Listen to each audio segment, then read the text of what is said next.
Sanchez, and this is the Big Deal podcast. I have struggled with this question for the better part of a decade. What do I tell people who don't have money, who have a bad relationship with money, who don't know how to go further with money? But I think today, for the first time ever, I just heard how to make money even when you have $0 and how to start exactly where you are with what you've got. I was shocked when I started learning about this book because I think most humans will not be able to make money, not because they don't have the tactics, but because you don't actually know how you feel about money, and thus money doesn't know how it feels about you. So if today you feel like you need more money in your life, you should absolutely listen to this episode. Grab a pen, grab a piece of paper, be prepared to pause it and take some notes, because this is going to be an episode you are going to want to listen to multiple times. I remember when I first met you, you immediately, I barely knew you, and you were like, hey, what do you need? How's that going? Yeah. Oh yeah, do that. Don't talk to that person. Actually do this instead. So like, do you think that half of your success is actually due from just you being this connector and giver? Is that the secret sauce? Trying to help other people achieve their goals and dreams. That's what I've kind of done since the beginning. And that's one of my gifts or talents. And so I try to lean into that and be a generous giver of my talent. Some people might have a lot of money. That's their talent. Okay, how can I give more of that thing? And that's just my gift. And I think there's 4 different ways of living life with or without money. And the first way, and I've lived all 4 of these. And the first way is what none of us want to live, which is being broke financially and broke emotionally. When I was 24, 25 on my sister's couch, I had no money, 3 credit cards I was living off of, student loan debt, and I wasn't generating any money. So I was financially broken and kind of like spiritually, emotionally broken as well, because my dream had been crushed from getting injured as an athlete. My identity was gone. I was living on my sister's couch. I was like, I'm a grown man acting like a child, getting, taken care of by my sister. You're too big for a couch too. Exactly. It was just like I was broken financially and emotionally, and I wasn't sure what I was going to do next. So I had no clear game plan. So it was just kind of wallowing in depression, victimhood, why me? No one wants to live that way. That's the first level. The second level is being financially broke still, but starting to feel more emotionally, spiritually abundant, free, excited. And I started to shift after about a year into thinking, okay, I need to get out of this rut. Let me find some coaches, some mentors. Let me start learning. Let me start overcoming fears. Let me start developing skills. And when I started getting momentum around that, it's like something unlocked inside of me where I had this passion, this drive, this excitement, this like, I can take on anything, this kind of fearlessness. And so I was starting to feel more rich inside, even though it wasn't paying off externally in the bank account yet. But eventually that momentum started to build into creating financial freedom. After a few years more after this, I remember I made my first $1 million. And it was like, wow, all this excitement, this hustle, this grind, like I was willing to work all day and night and do whatever it took and help as many people as possible. Say yes to every opportunity. I started generating money. And I was like, okay, now I'm making it. But a few years later, I was obsessive about making more and more. I was like, how do I grow? Every year's got to be bigger. Let's 10x every year. And there was a point after a few years where I lost the internal richness and I started to get more afraid, fearful. I started to feel like everyone was now trying to take advantage of me as opposed to we are working together. People were coming out of the woodwork from middle school who saw I had money and now asking me for money. So it didn't feel good after a while. And it didn't make me feel, it didn't solve all my emotional problems having money. So it was almost like a more challenging thing for me because I had this money. I thought it would make me happier, and it actually wasn't solving my emotional problems. So I felt more emotionally bankrupt, even though I had money financially. And that's a big challenge because you think, okay, let me go make more, build more, become bigger, better, and it's still not filling me up emotionally. That's a scary place to be. And so this is the third level. And I was living in LA here, 5 miles away in an apartment building during 2000, 2001, a really nice apartment building where there were a lot of billionaires, millionaires, celebrities, athletes, all that stuff. And I was driving back one day from a road trip and there was a white tent in the parking lot in the valet. And I said to the valet attendant, I was like, someone didn't jump, did they? Kind of just joking. And he said, yes, someone just jumped like an hour ago and committed suicide from the building I was living in with all these billionaires and millionaires. And I was like, how could someone jump in this building? This is like the nicest building in LA. And I later found out who that person was, who was worth $500 million. A big movie producer and executive. But for whatever reason, he wasn't feeling rich emotionally. He had all the money in the world, but something was off internally that caused him to not love himself, not accept where he was at in his life.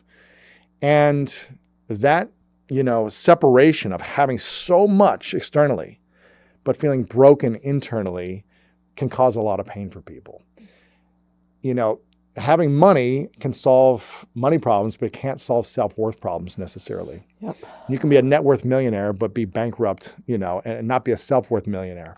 And the goal is to go from level 0, level 1 to level 4, which is becoming financially free and also becoming emotionally free, spiritually free, rich abundantly internally, feeling peace. And most people are stressed with money right now. They're uncertain with the economy.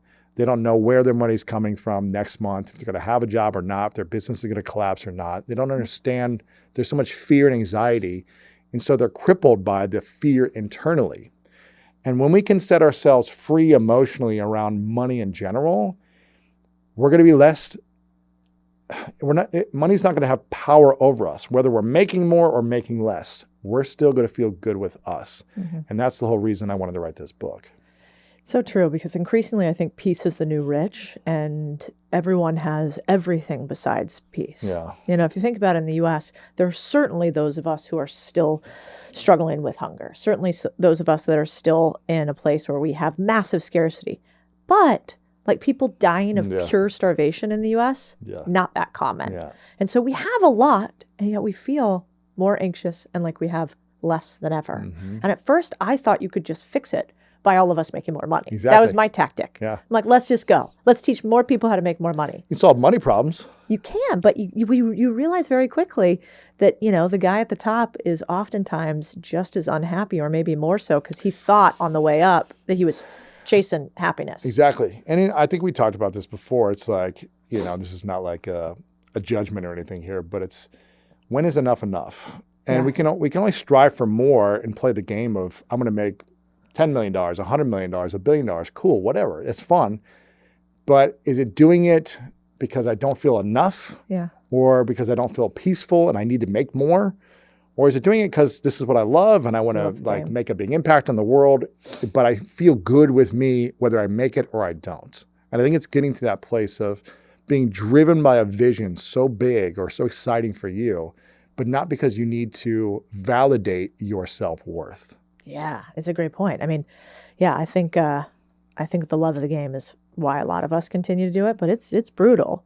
I mean, what would you say to like a young man out there listening to this right now who kind of feels a little lost, destitute, not making money, maybe not even meeting other people, not in a relationship and married like you newly are, and isn't sure where to go next to get even to from level 1 to level 2, just to start making money? Like, what are the changes you made to do that? And what would a young, broke dude who got a chance to talk to Lewis, what would you tell him? I'd probably say 3 things. The first 3 things that came into mind, I would get a physical practice first, like really master your body, because if you're not feeling confident within yourself, you haven't mastered a routine of rigor or discipline or consistency around some type of working out. And when you master your physical health, or at least you're on a journey of mastering it, doesn't mean you have to have a 6-pack or be shredded or anything like that.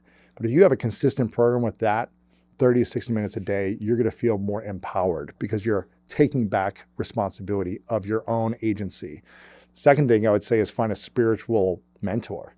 When you're lost, you need a spiritual guide in your life. And if you aren't able to tap directly to God or your belief system of why I'm here, then lean on someone you admire. Find someone you admire.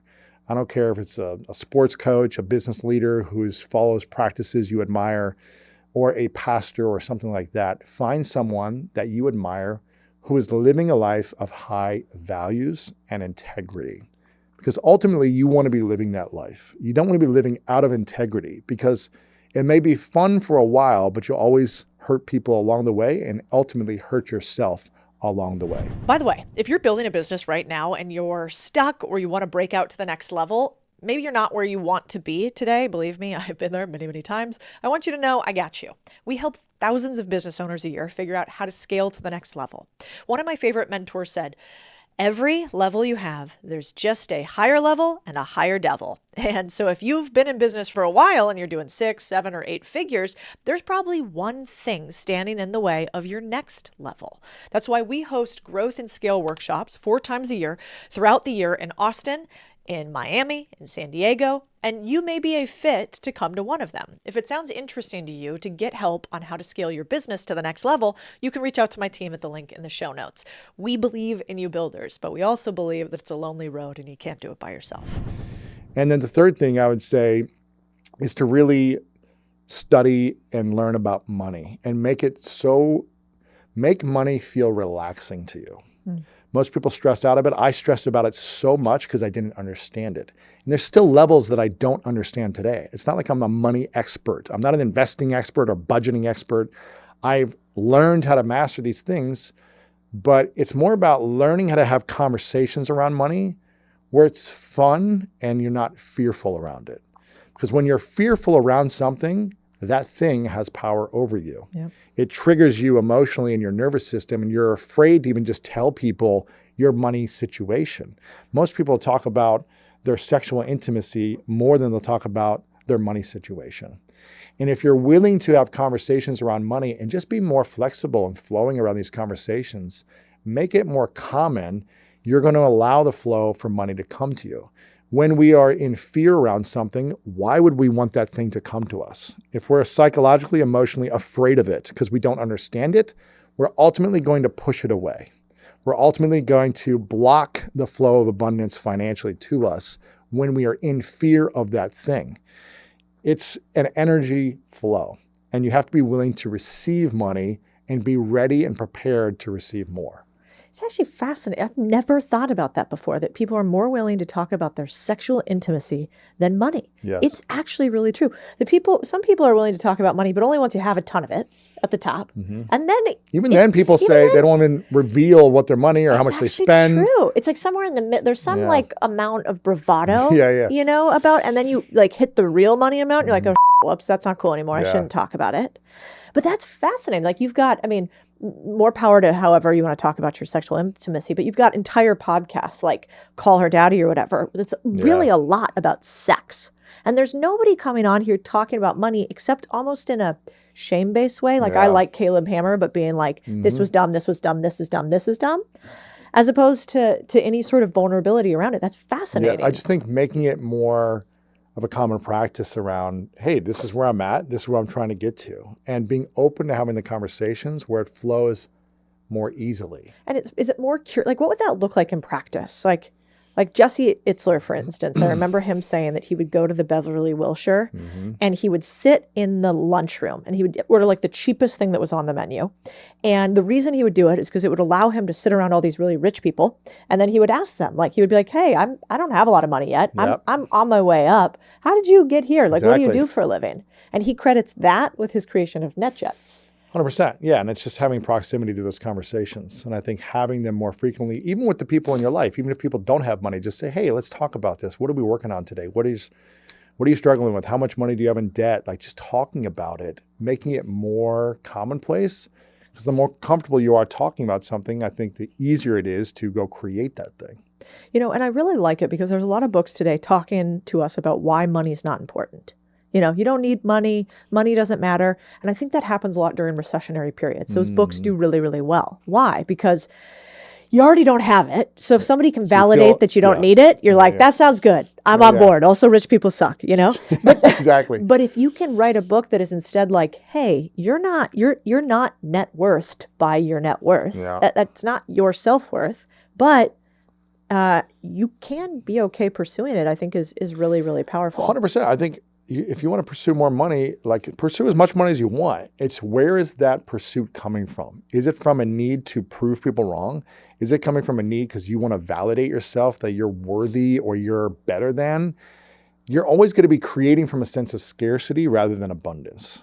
And when you create from abundance, a emotionally rich place, money can come and go and it's not as stressful. Yeah. There was a company about 1.5 years ago. It was so funny because as I was doing the research for this book and I was writing this book, I hadn't finished it yet. And I was like, I'm still not ready to like finish this book. And for whatever reason, around this time, there was a company that essentially took $1 million from me and that didn't pay me. It was meant to pay me and it didn't pay me. And for weeks, I was like, when are they going to pay? What's going on? It feels like they were stealing from me, right? And I was kind of a mess. I was like, it's $1 million. It's not a small thing. And I felt more taken advantage of. It was more the act of abuse and taking advantage of. And I have stories of feeling taken advantage of as a kid and feeling abused, from sexual abuse to people stealing money from as a kid, all these different things, picked on. And I go, this is perfect timing, actually. After like 2 months of stressing about this, I was like, this is all happening for me because this situation triggered a wound inside of me of abuse, of being taken advantage of a not fairness, right? And it's the exact lesson I still haven't graduated yet. And so after 3 months of this, I finally was like, you know what? They may not pay.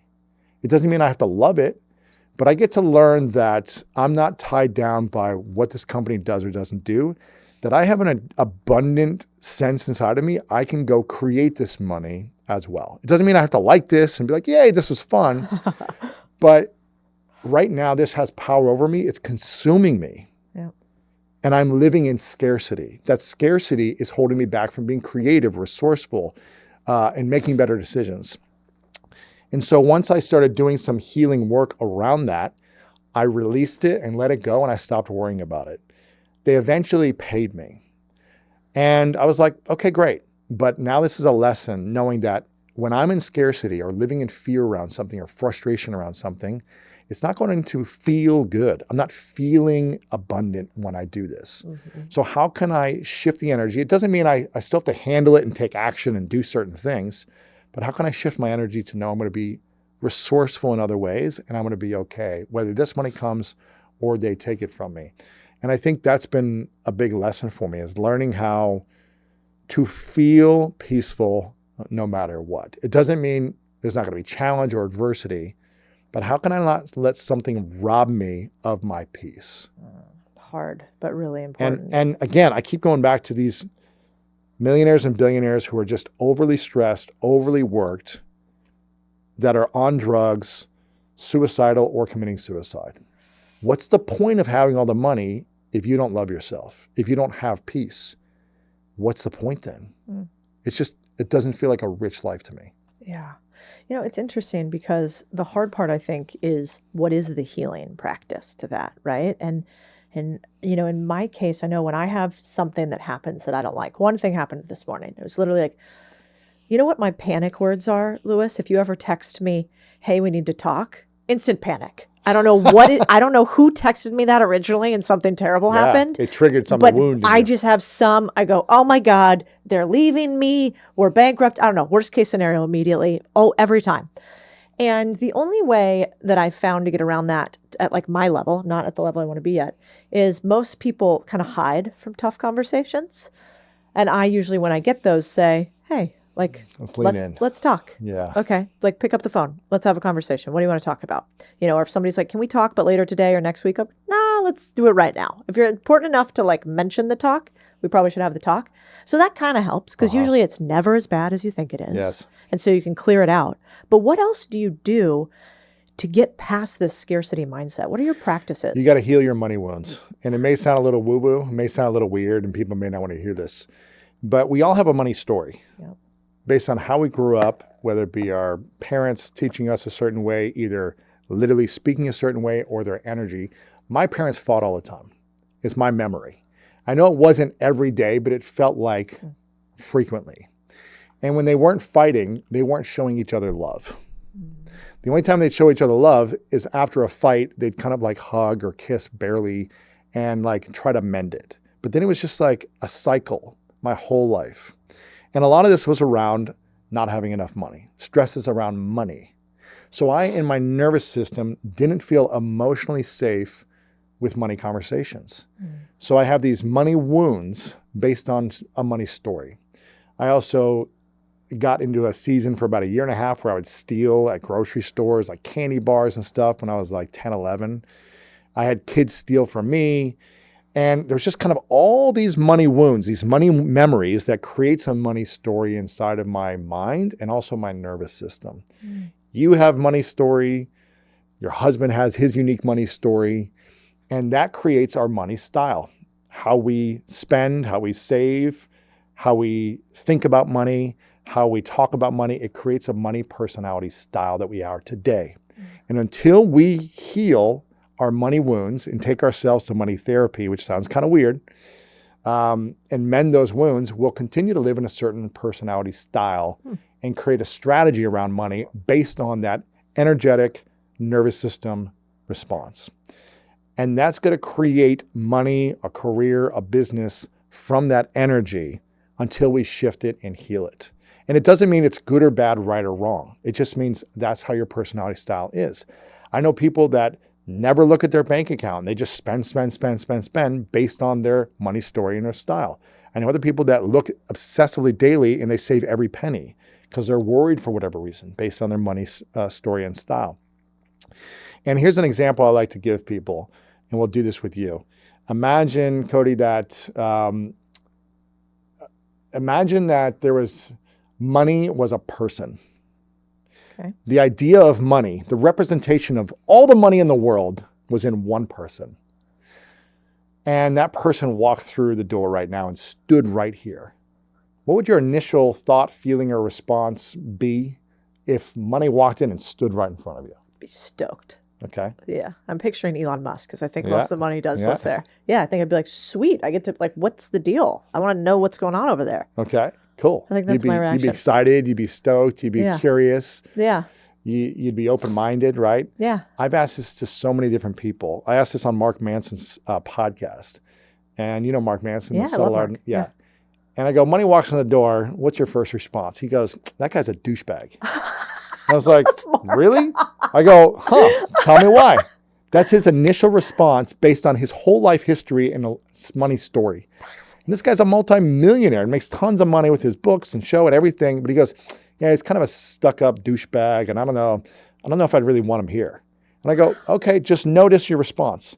I asked someone in their late 20s, you're at a restaurant, money walks in the door. What do you do? And they said, I would get out of my seat and go to the bar and hide. Then I would start gossiping about money behind its back like it's in the room.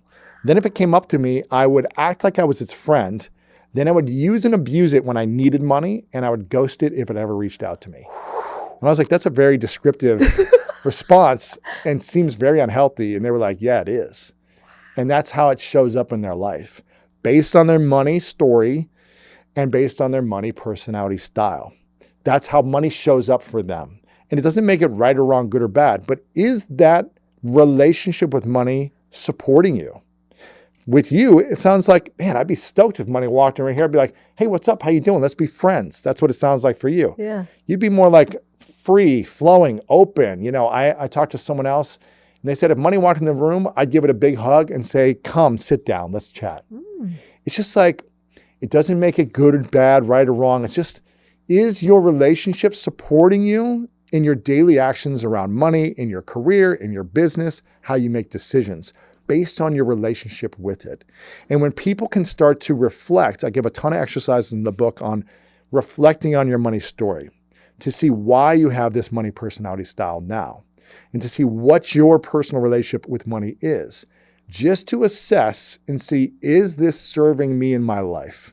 Is it bringing me more joy or more pain? Yeah. And that's it. This is not about how to be a mega millionaire or billionaire, because that's the key to life. Yeah. This is about, can you live a rich, abundant life inside of you? When you do, it really doesn't matter how much money you do or don't have. It doesn't matter if you have $1 million or 20 million. It's like you feel good with you no matter what externally is happening. Then the money is just an additional bonus. It's like, wow, I can do cool things with this. I can help more people. I can give more. I can buy a home. I can do stuff. But you're not living your life based on external validation. It's about internal feelings. I love doing stuff.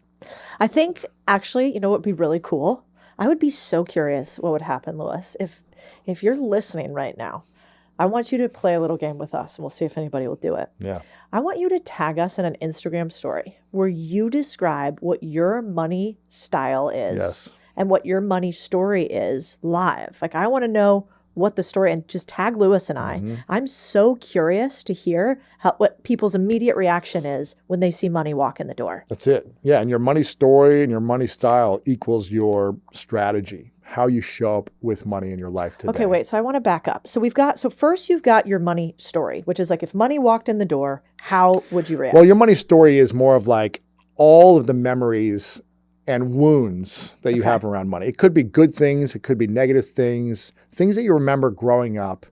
That is like, when I grew up, my dad and mom said, like, money doesn't grow on trees. Yeah. And they were stingy and they didn't give me an allowance. And I had to work hard for my money. And it was all about hard work or whatever it is. Yeah. Or it could have been like, man, my parents taught me that money comes freely to me when you add value. Yeah. And so I learned how to just be a value-driven individual. And I learned that money flows abundantly and it doesn't like consume me. You know, whatever your personality or your story is around money. And you write down. You write those story? down. What are those memories? What are those memories that you can think of? What are the painful ones, the good ones? Mix it all together. That's your story. Write those down. Then think about your money personality style. How do you spend money? How do you save money? Do you invest your money or do you just put it in a savings account? Do you not know what your money is because you got so much debt that you're afraid and ashamed to look at it? You know, a lot of people are just like, when I had credit card debt, I didn't want to look at it. Yeah. So I was like ashamed of it. I was like, I just want this to go away. And so I had to really start taking a look at things differently and say, oh, why am I avoiding money? Why am I avoidant of this? I was afraid of it. So I was strategically doing things in life based on my style and my story. And this whole, if money was a person and it walked in the room, that's more just to see what your relationship with money is. If it was a person, because I believe money is it's an intimate emotional thing. Most people have an emotional reaction with money. And emotions come from human beings. And so if you have an emotional reaction to something, imagine if it was a person. When you receive money, are you grateful and appreciative of the money you receive? Or are you like, gosh, stressed out, anxious, and just like frustrated with it? And imagine if you were always frustrated with a person in your life, how do you think they would feel? They wouldn't enjoy it. Imagine if you were never appreciative of them. You would never express gratitude towards them, especially an intimate partner. They'd probably leave you after a period of time. Or the relationship would not work. And if you thought of money when it came and when it left as an intimate relationship, and you said, as weird as it may sound, money comes to me, and if you said, thank you so much for being with me, where would you like to go? What do you want to do? It's weird thinking of it as a person. I'm kind of into it. If you're $1, $100,000, $1 million comes in your bank account, and you just say, thank you, money, for being here, where do you want to go? Do you want me to give you away today? Do you want me to use part of you to buy something for myself? Do you want me to invest in you and put you in somewhere? Do you want to go into the stock market? Do you want me to put you in real estate? Should I hire someone and help them in their life and their dreams with your money today? Where do you want to go? And almost asking it, role playing, as weird as this sounds, I feel like you'll have a better relationship with money when you invest and appreciate the money that comes to you. You know what's weird is it is woo-woo, but I think that if you don't do things like this, you can have all the tactics in the world and you will still be broke. And, you know, it's fascinating. How did you come up with this? Studying, asking, 12 years of research, asking all the wealthy people in the world that I knew. And all your notebooks while and you read all the the podcast. therapists that I've interviewed and all the healing work I've done on intimacy and relationships. And I realized from some of my biggest episodes around money, and I just would ask people, what's your biggest challenge with money? What's your biggest fear? What's holding you back? What's blocking you? What's your limiting beliefs? And it always came back to this relationship with money. And I know this because I had a bad relationship with it for a long time. And it took years to kind of heal and learn these things and figure out, how can I feel emotionally free with money? Because I don't want money to have power over me. Yeah. And even a year and a half ago, I thought I was free with money, and something triggered me. Something hit the emotional, psychological wound of stealing my money. And it made me furious. And I realized it still has power over me. Yeah. I'm still not free with money emotionally. And this relationship of me and money is not good still. Maybe in certain areas, but not every area. And I'm sure there's more levels for this. It's not like I've mastered this.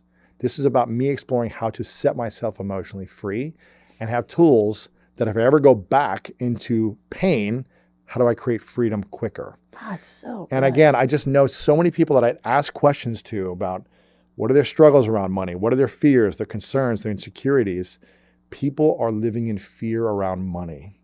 And that fear is blocking their abundance. It's blocking their ability to earn more and feel free with the money they're earning. Yeah, and even to learn about how to make money. Because I think a lot of the reasons I go straight to tactics, because apparently I'm buddies with money. I don't know why, but I like it. You walked in, you're like, hey, let's hang out. Sup, what you got?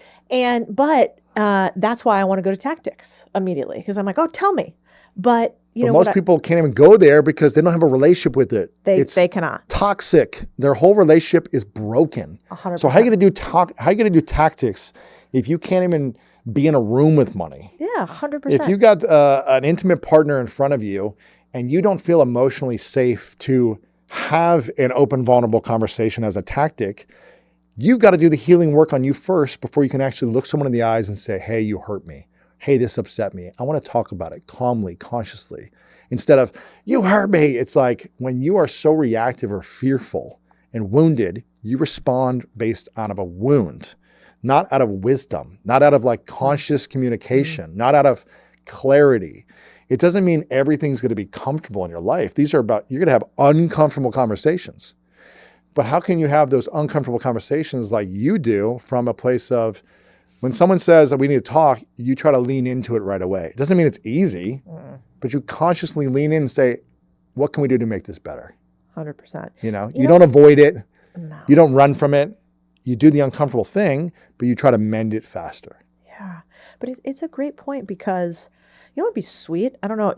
You don't have this in the book, I don't think, but like, I would love a quiz on personality types with money. Oh, I've got a whole chapter with a quiz. No, but you don't have where you can go and click and say you're quiz. this on your website? Yes. What's the website? Well, I mean, it's in the book and I've got the code in here. I have to find the actual link so you for gotta, you. MakeMoneyEasyBook.com Okay, perfect. is the website, but there's a whole chapter buy the book. with a quiz you can take here. And is there and an it tells you avatar? your personality style. Yes. Okay, so what are you?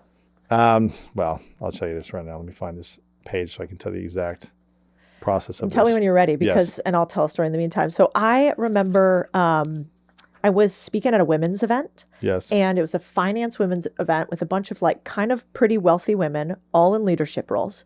And this is when I realized that a book like yours was really needed, but I had no answers to this question then. Yep. I was going to go on and speak about how to do asset investing at like a high level, alternative investing, blah, blah, blah. But first they had this woo-woo chick in Austin come on and talk about— Who was it? Do you remember? I don't. I remember a lot of feathers and like there were big hat. beads. There was a Yeah. hat, and I was judgy. I was immediately judgy. Yes. And yet this woman came on and she blew my mind. She had us all close our eyes. She And? said, in the audience, everybody close your eyes. And I want you to visualize money.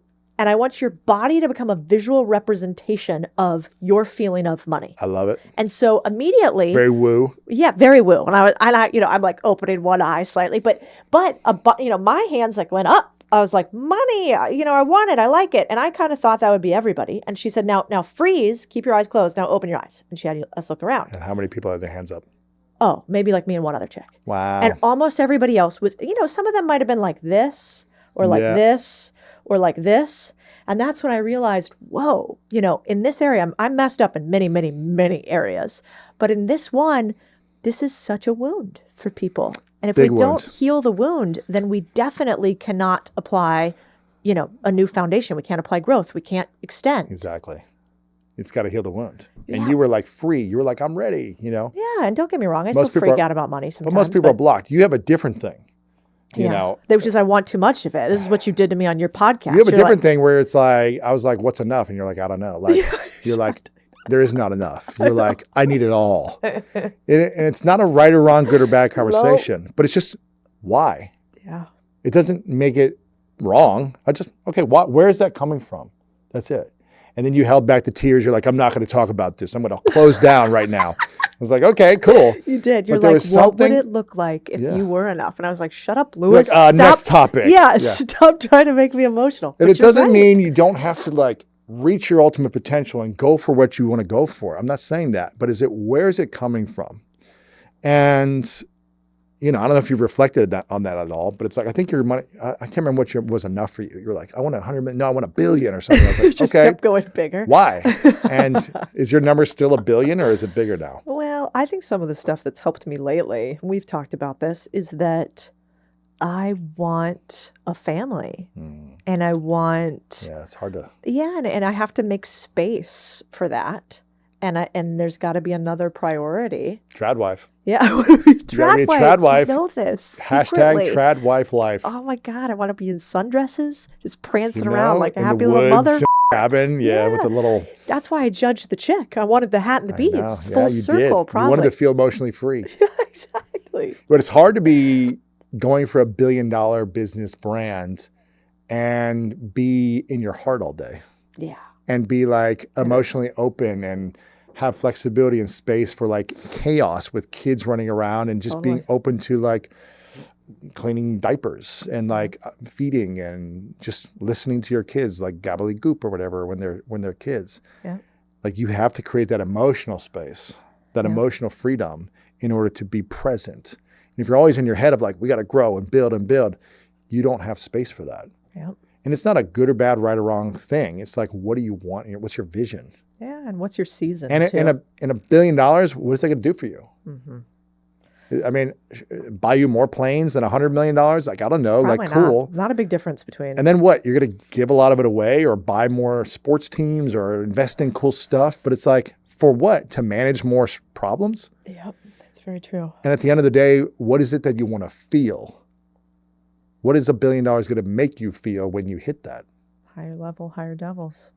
And so for me, it's like what I'm hearing your heart say, and maybe it's the season of life or I don't know, clock ticking or whatever it might be, or you just feel like, okay, I also want this, that there's some richness and joy to that as well. That's probably more than $1 billion will ever give you. Yeah. Yeah, I've definitely felt it more. I mean, for young people that really want money, I love that pursuit. I think there's like a level of happiness that comes with being able to cover your basic needs.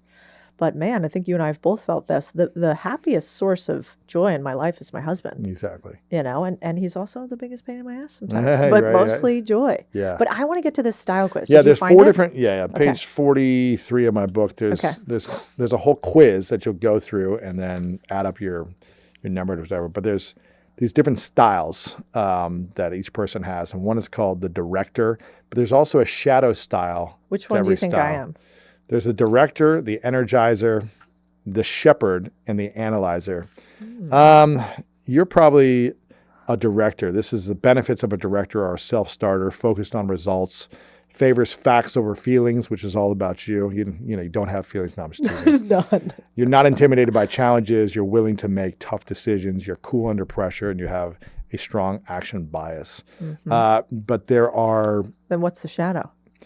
Well, the shadow is the interesting part. The director becomes the dictator. Oh, and so the weakness is they don't value input, doesn't value input.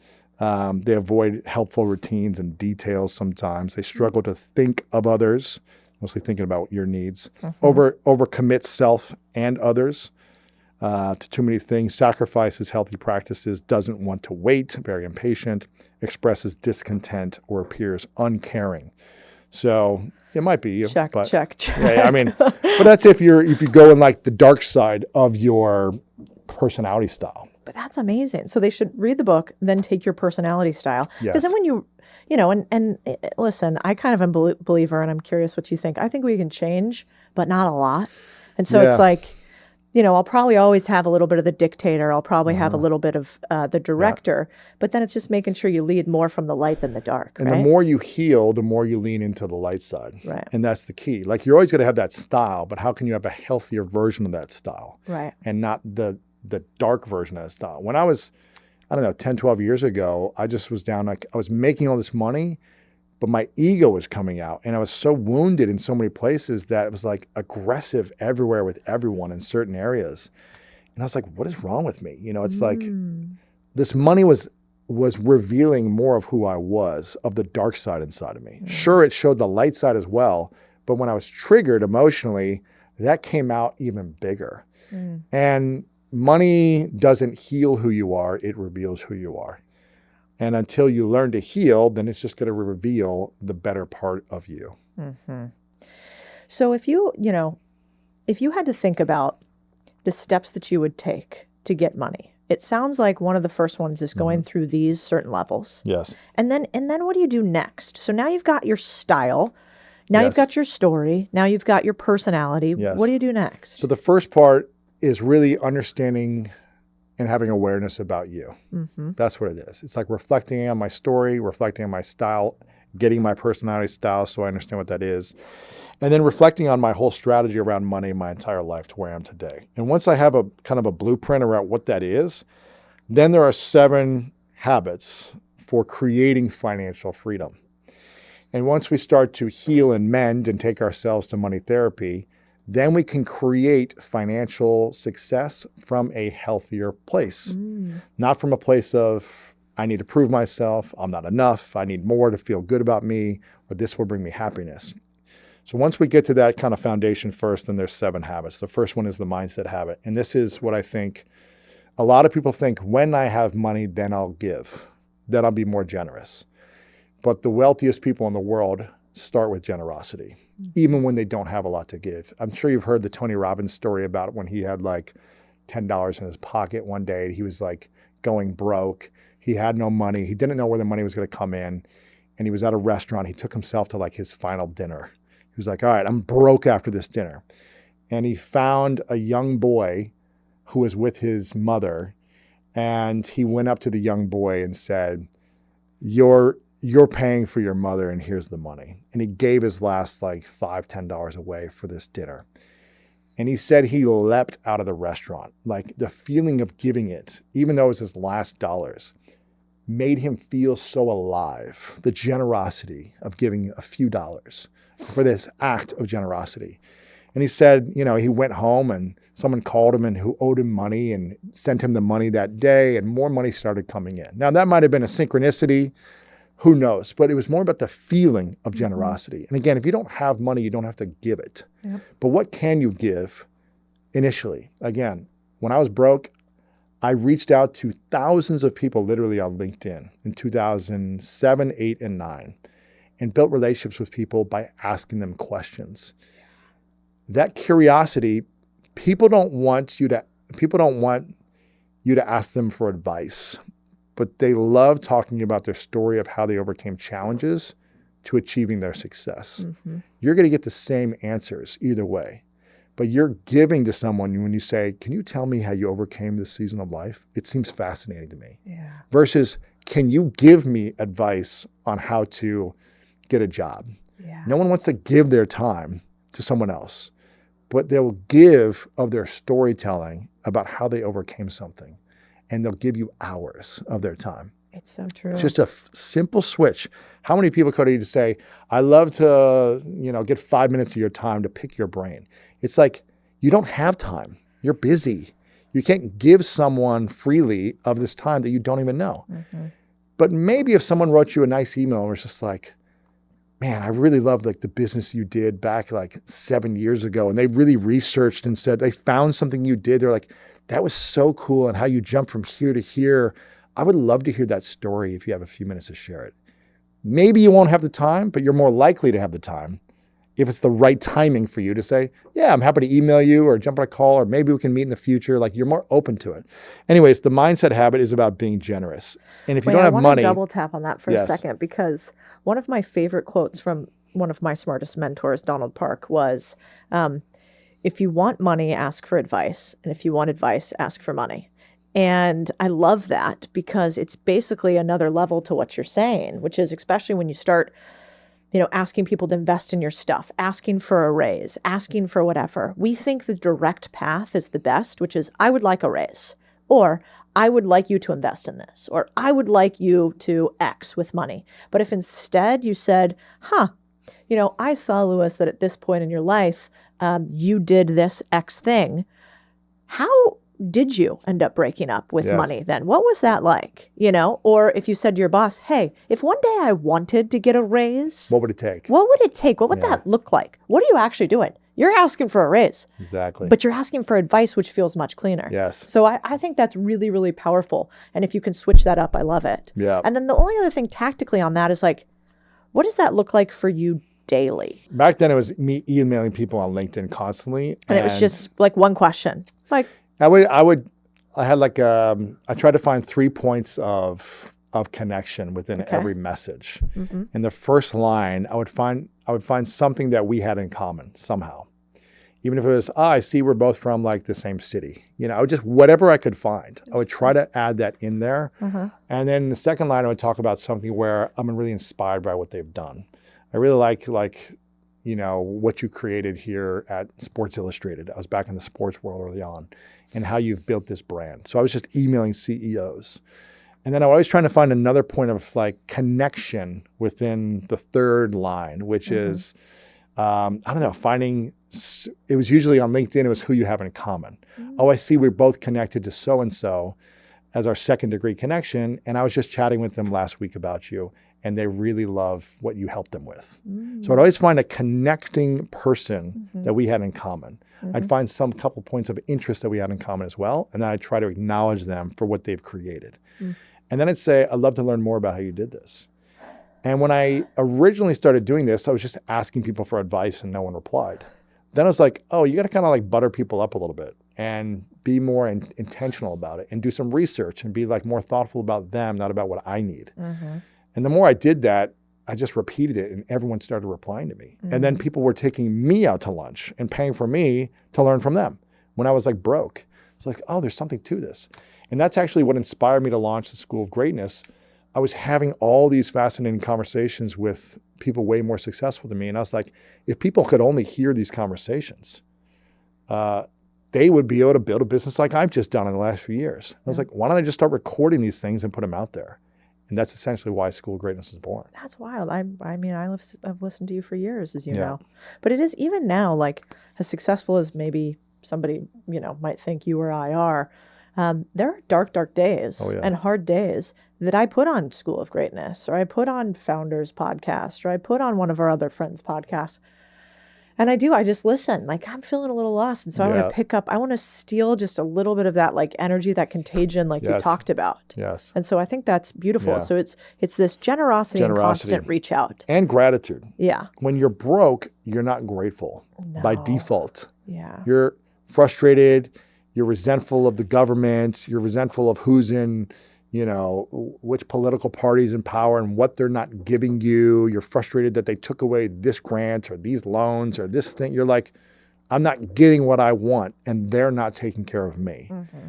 Or there's some resentment or frustration, typically, not by everyone.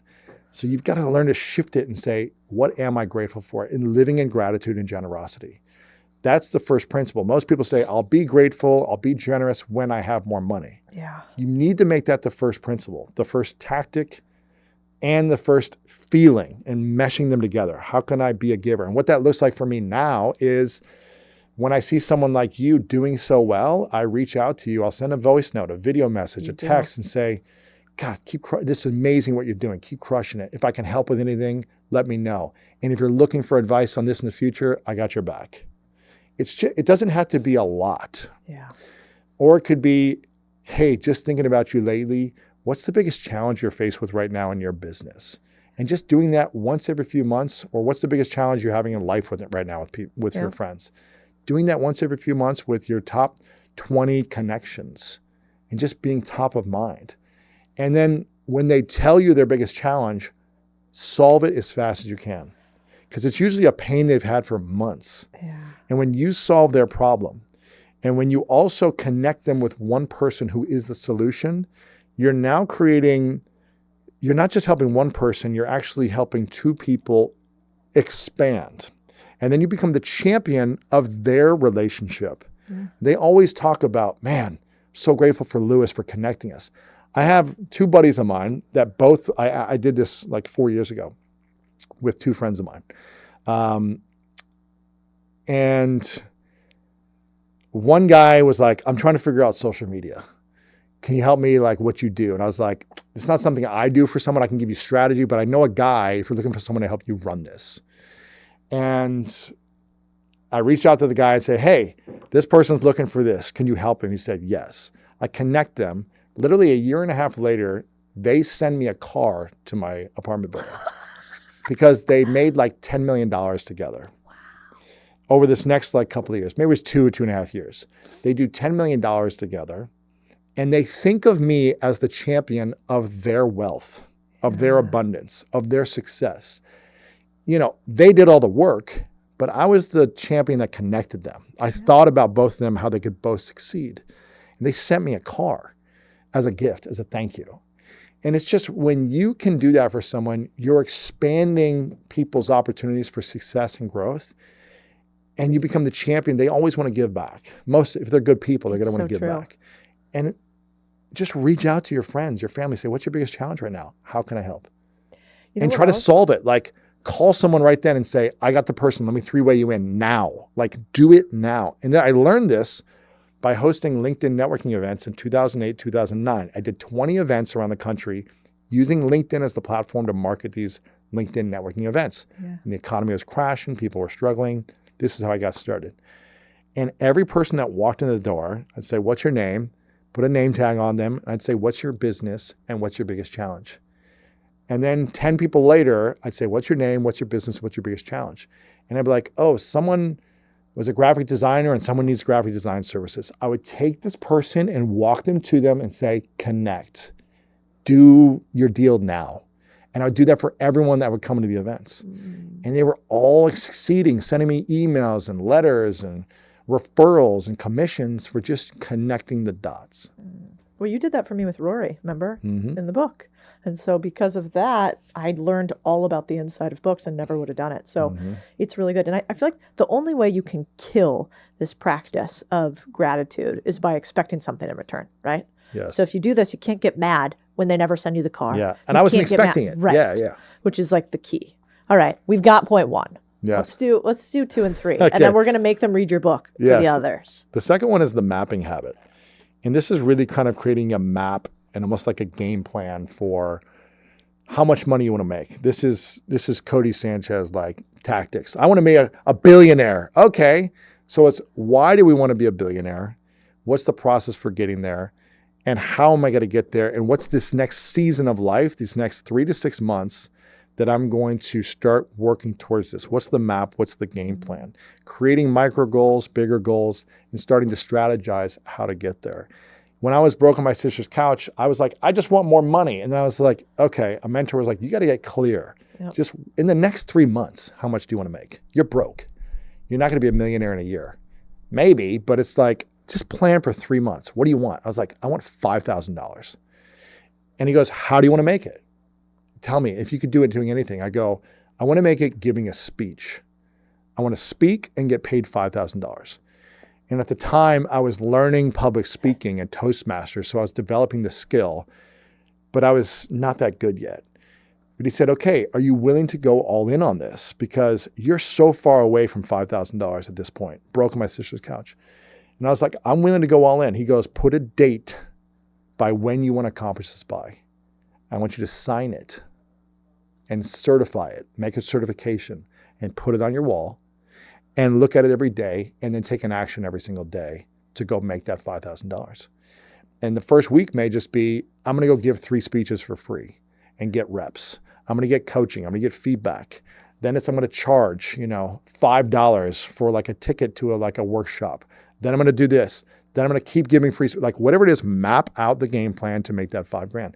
Within 3 months, I made $5,000 on one speech. And I made money along the way, a little bit here and there, by taking the action on the mapping habit. So get clear on your goal. If yours is $1 billion, by when? Yep. What's the strategy? What's the yearly strategy? How are you going to break it down seasonally? Who are the people you need to hire? It's creating that game plan and map, and then signing a certificate to yourself from you and dating it and framing it and saying, this is going to happen. And it doesn't matter actually if it happens or not, but it's creating a clear intention, going back to that energetic feeling of this is happening. What do I need to do to make it happen? And just getting clear. The third one is the monetizing habit. This is something that when I was, again, broke on my sister's couch, I didn't know how to monetize anything because I didn't understand money. I didn't have a college degree yet, and I didn't know who would give me money. So I had to learn what are these intangibles, these hidden assets that I could monetize because I didn't have any hard skills that were monetizable.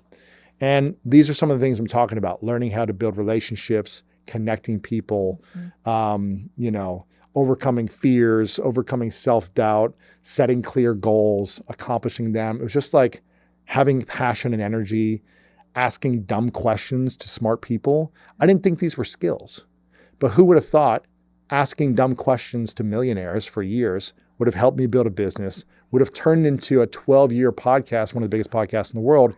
I never thought I could make money asking dumb questions, and that's what I do every day. But it's learning about what are these hidden skills, these hidden assets that you don't think you have, starting to develop those and bring those out. And I talk about how to find and monetize your uniqueness that can really bring that out and bring abundance into your life. And I'm telling you, I didn't think I could do any of this. I was so dumb. I was so insecure. I had no skills. I almost flunked out of college and almost flunked out of high school. And I needed tutors every year. And I was in special needs classes. So I didn't have the skill set to go get a job or do these things. But I learned how to monetize my inner world and my inner skills for external financial success. And you can too. It's so good. Yeah, I wonder if in the future there'll be like a little money gym, sort of like there's a physical gym, like, because you can see thinking about these ideas, it is therapy, but it's a different type. It is. If our international language right now is money, yep. and it is the one thing that we all spend most of our life in pursuit of besides sleeping, but yet we spend so little time learning about it. Yes. We spend so little time diagnosing it, and then we spend so little time figuring out our decision making on it or coming up with daily habits on it. So no wonder we're broke. 47% of Americans die broke. And why? Because we don't know how to habituate it. We don't know how to diagnose it. Yeah. And then we don't know how to make decisions on it. I mean, unless you're Bill Perkins and you want to die broke, Exactly. Die with zero. But doesn't mean you die. You lived rich, but you end with zero. Believe me, he's doing just fine. That guy, but most people live with zero and die with zero. That's right. He lives abundantly, but he's planning to give it all away at the end of his life, I guess, which is a different strategy. So, yeah, the goal is to really figure out what your inner currency is and how to maximize that and monetize your inner currency. What's been the coolest thing that's happened since you've put out the book? Have a bunch of people responded about it yet? Yeah, of course. Yeah, it's more of like, going on tour was really cool to just see people and share these concepts and get people opening up. For me, and again, this is a little woo-woo, but it's getting people to open their heart to feel like they are worthy of their life. It's feeling I am worthy of the pursuit that I'm creating, whether I'm making tons of money, a little money, some money, no money, but reminding people of their worthiness. Because when I believe people are more self-confident, more self-worthy, they create and attract opportunities. You become wealthier financially. A person who lacks confidence and self-worth is usually going to sabotage good things when they come to them. And so you might be able to make something, but then you're like, I'm guilty and ashamed that I have this. It's learning to step into your power and your worth, not in an egotistic way, but just in a conscious, loving way, and saying, how can I be a giver? How can I be grateful for all that I've received? And how can I be generous in life? And I think that's a worthy life. Yeah. But, also a lot of the woo-woo stuff, people get mad about it with money because it's not tactical. Yeah. This is very tactical, which is why I think it's pretty rare, actually. I mean, I've read just about every book I could find on money because I do find it fascinating. But when people ask me, what are the steps to become rich when you have no money? My answer is typically tactics. You got to go obsess on your skill set and earn more. Yes. And you got to obsess on learning more. That's like 100%. Step 1 and 2. And I did that. But not without this. But I did that and I wasn't happy. Yeah. I made money and it solved money problems, but all my relationships were broken. Yeah. And I was emotionally broken. Mm-hmm. So I was like, well, I just need to be bigger and better and be number one always. And if I drop down anywhere and I make less money one year than the next year, then I'm going to be stressed out and frustrated and I'm going to be angrier and I need to go make more and work harder. And I was exhausted. Yeah. It was exhausting. And it doesn't mean it wasn't fun at times. It's nicer to have money than to not have money. I don't want to go back on my sister's couch. And that fear of not wanting to go back made me like hold on to it more as opposed to being more relaxed and flowing and allowing it to come and go and appreciating when it's here and saying, thank you for being here. And I got to spend you here. Great. I'm excited for that as well. And it was that journey of healing and understanding, oh, what's my money wiring? Why am I this way? Oh, let me just reflect on some of these stories and like, oh, I guess that's why my nervous system, I react around money in these situations naturally because that's what happened to me growing up. So let me start to mend those things so that I can actually feel rich and be rich. Is there a difference between men and women that you've seen and the way they think about money writ large? Probably, but I'm not sure how to explain it right now. And I'm also, my wife is really smart when it comes to a lot of things, but she studied money for most of her life and she had a healthy relationship with it when she was younger. Like she would tell me stories of like, they grew up in, poor Mexico, in the south of Mexico. They didn't have a lot of money growing up, but her dad, whenever they would have money, he'd have like her and her siblings on the bed, like throwing money in the air, jumping and saying, money is good. Money is fun. Like we are happy and money, we love money and money loves us. These are like things that she would say.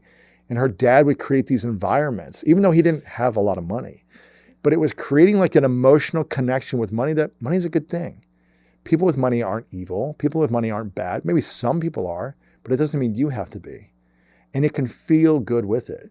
So she always had a healthy relationship with it. She started making money when she was younger.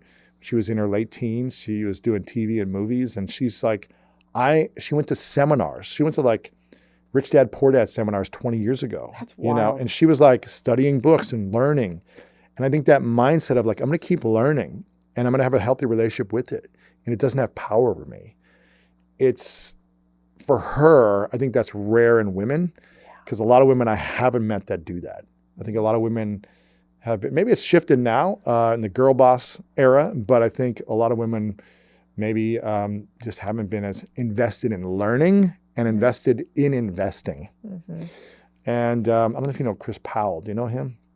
He was on Iced Coffee Hour recently. Okay. But I just had him on yesterday and he was like, I've been trying to get women for years to invest. And it's been like pulling teeth trying to get people to just invest $10 a month in the stock market. And so he's like, it's been so hard to get women to invest. And I'm not sure why that is, but maybe you see it differently with your community because you're attracting women who want to do what you do. Well, I have found that, if you're a woman out there talking about money consistently, it's some people can perceive it as gauche or... Gauche? What is this? It's just like... Trad wife? Exactly. It's just another term that I don't know. I wish. Like a little showy, not in good taste. Yeah. And I have found, what's interesting, actually, Louis? I can quantify this. In our group, at first, they wanted a separate group in our business buying community for the women. They wanted a separate channel, basically, in our Slack. And we have these different channels about different types of deals and industries and sectors. And they were like, we want a women business buying thing.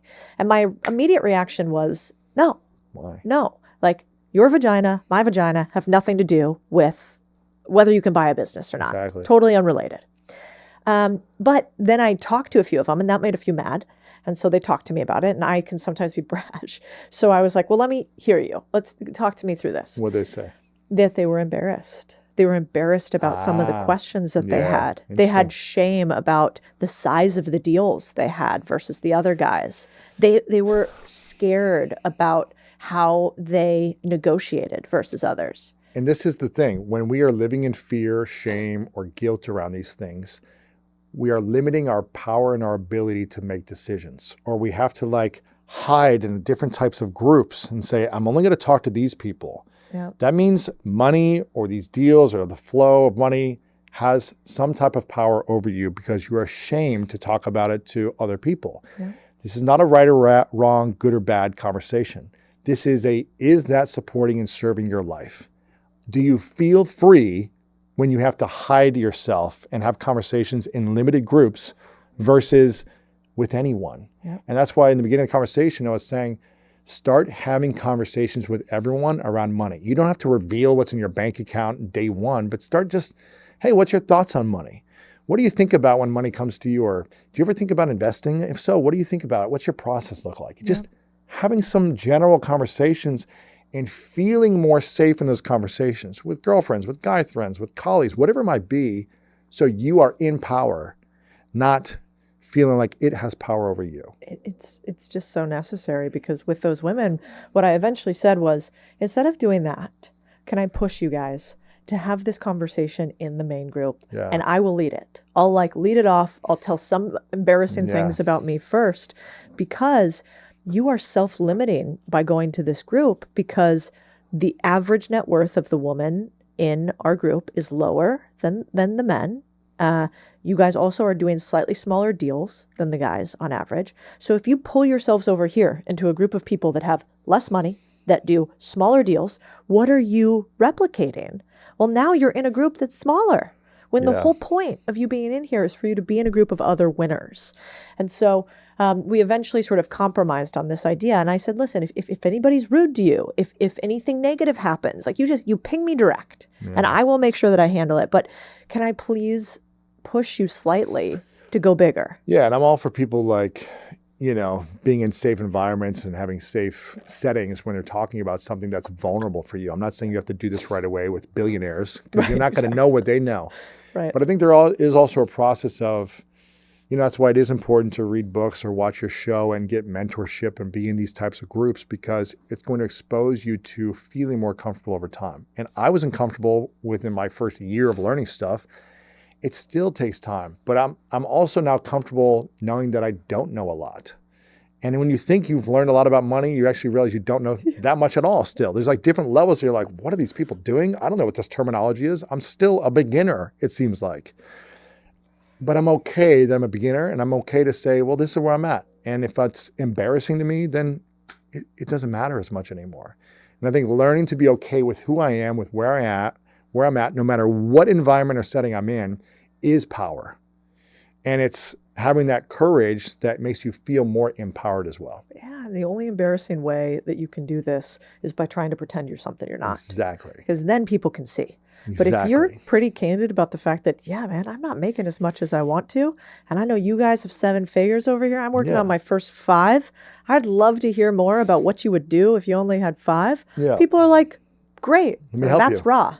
Yeah, and they want to help you when you're real and raw about where you're at. The right people will be inspired by your vulnerability and say, hey, if you ever want to talk about it, let me know. I'm happy to support you getting here. Here's some things I would do that I would avoid. And if they're not encouraging, get out of those communities and groups. Great point. Find people in other groups that are more supportive and safe. I am so glad you came on today, Lewis Howes. Make Money Easy. I can't wait to see everybody tag us in their videos of their money personality and relationship. And I'm really excited to pass on this book. I think this is the missing piece that I didn't have, where, before you go buy a business, make sure you understand how your relationship with money is. So I'm going to plug it right in. Appreciate it. Thanks you. for being here. I don't want people to sabotage the deals they make because they feel unworthy or insecure, or they feel like, oh, now that this is happening, I'm in a breakdown. What do I do? And let me retreat because emotionally I don't feel safe. So the goal is not to retreat. It's to say, how can I go through this challenge and adversity within my business and expand and overcome it, not retreat. Make money easy. Go buy the book everywhere books are bought. Follow Lewis House on all the varying sites, but my favorite is School of Greatness. It's on YouTube and anywhere you listen to podcasts. Lewis, you're the man. Thanks for being here. You guys, tell me if you felt the same way that I felt about this episode. Was this as useful and insane as I thought it was? I hope that hundreds of thousands of you are watching this on YouTube, and I know that hundreds of thousands of you are listening to it just about everywhere. If you found this impactful, do me a solid. Tag me on Instagram and let me know that you are about to get that money because of this episode. I want to see all the stories about you out there making money and making impact because you are a big deal to me. Until next time. Hey guys, if you've ever thought about buying a business, we've built what I think is the best acquisitions and business buying community and education curriculum in the world. If you've ever thought about wanting to buy or own a business, or if you want to add more businesses to the mix, it's called the Contrarian Community. And what this is the goal is we give you the 3 things that the best business buyers use: your own advisory team, your own investment committee, and a deal team. We get together each week to review deals live and beat up all the deals that you're currently looking at while you simultaneously learn the best way possible, which is called modeling, by seeing other people put together deals. This is how private equity buys businesses. This is how investment teams work. And we're stealing the methods from Wall Street and giving them to you. If this is interesting to you, go to click the link and you can actually talk to my team direct about if this is a fit or not. We can help guide you. The link is in the show description.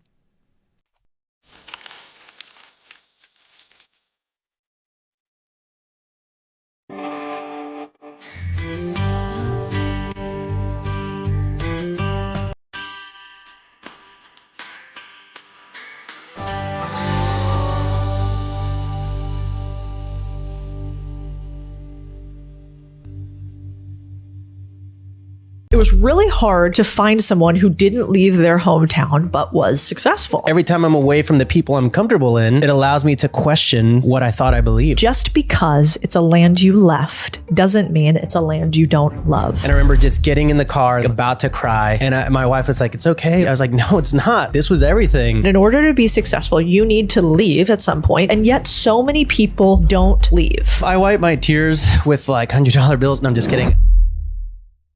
Welcome back. It's Codie Sanchez, and this is the Big Deal podcast for those who don't just want to get rich, but be free and actually do what it takes to get there. So today, we're answering this question. Do you actually have to leave your hometown to become successful? Can you make it where you were born? Or do you have to go somewhere different to grow than the place that you were first made? Lots of people have different takes on this, and we're going to tell you what you need to do if you're going to have to leave. How do you make a successful network somewhere else? And we're going to bring in my rich and successful friends to tell you both sides of their stories.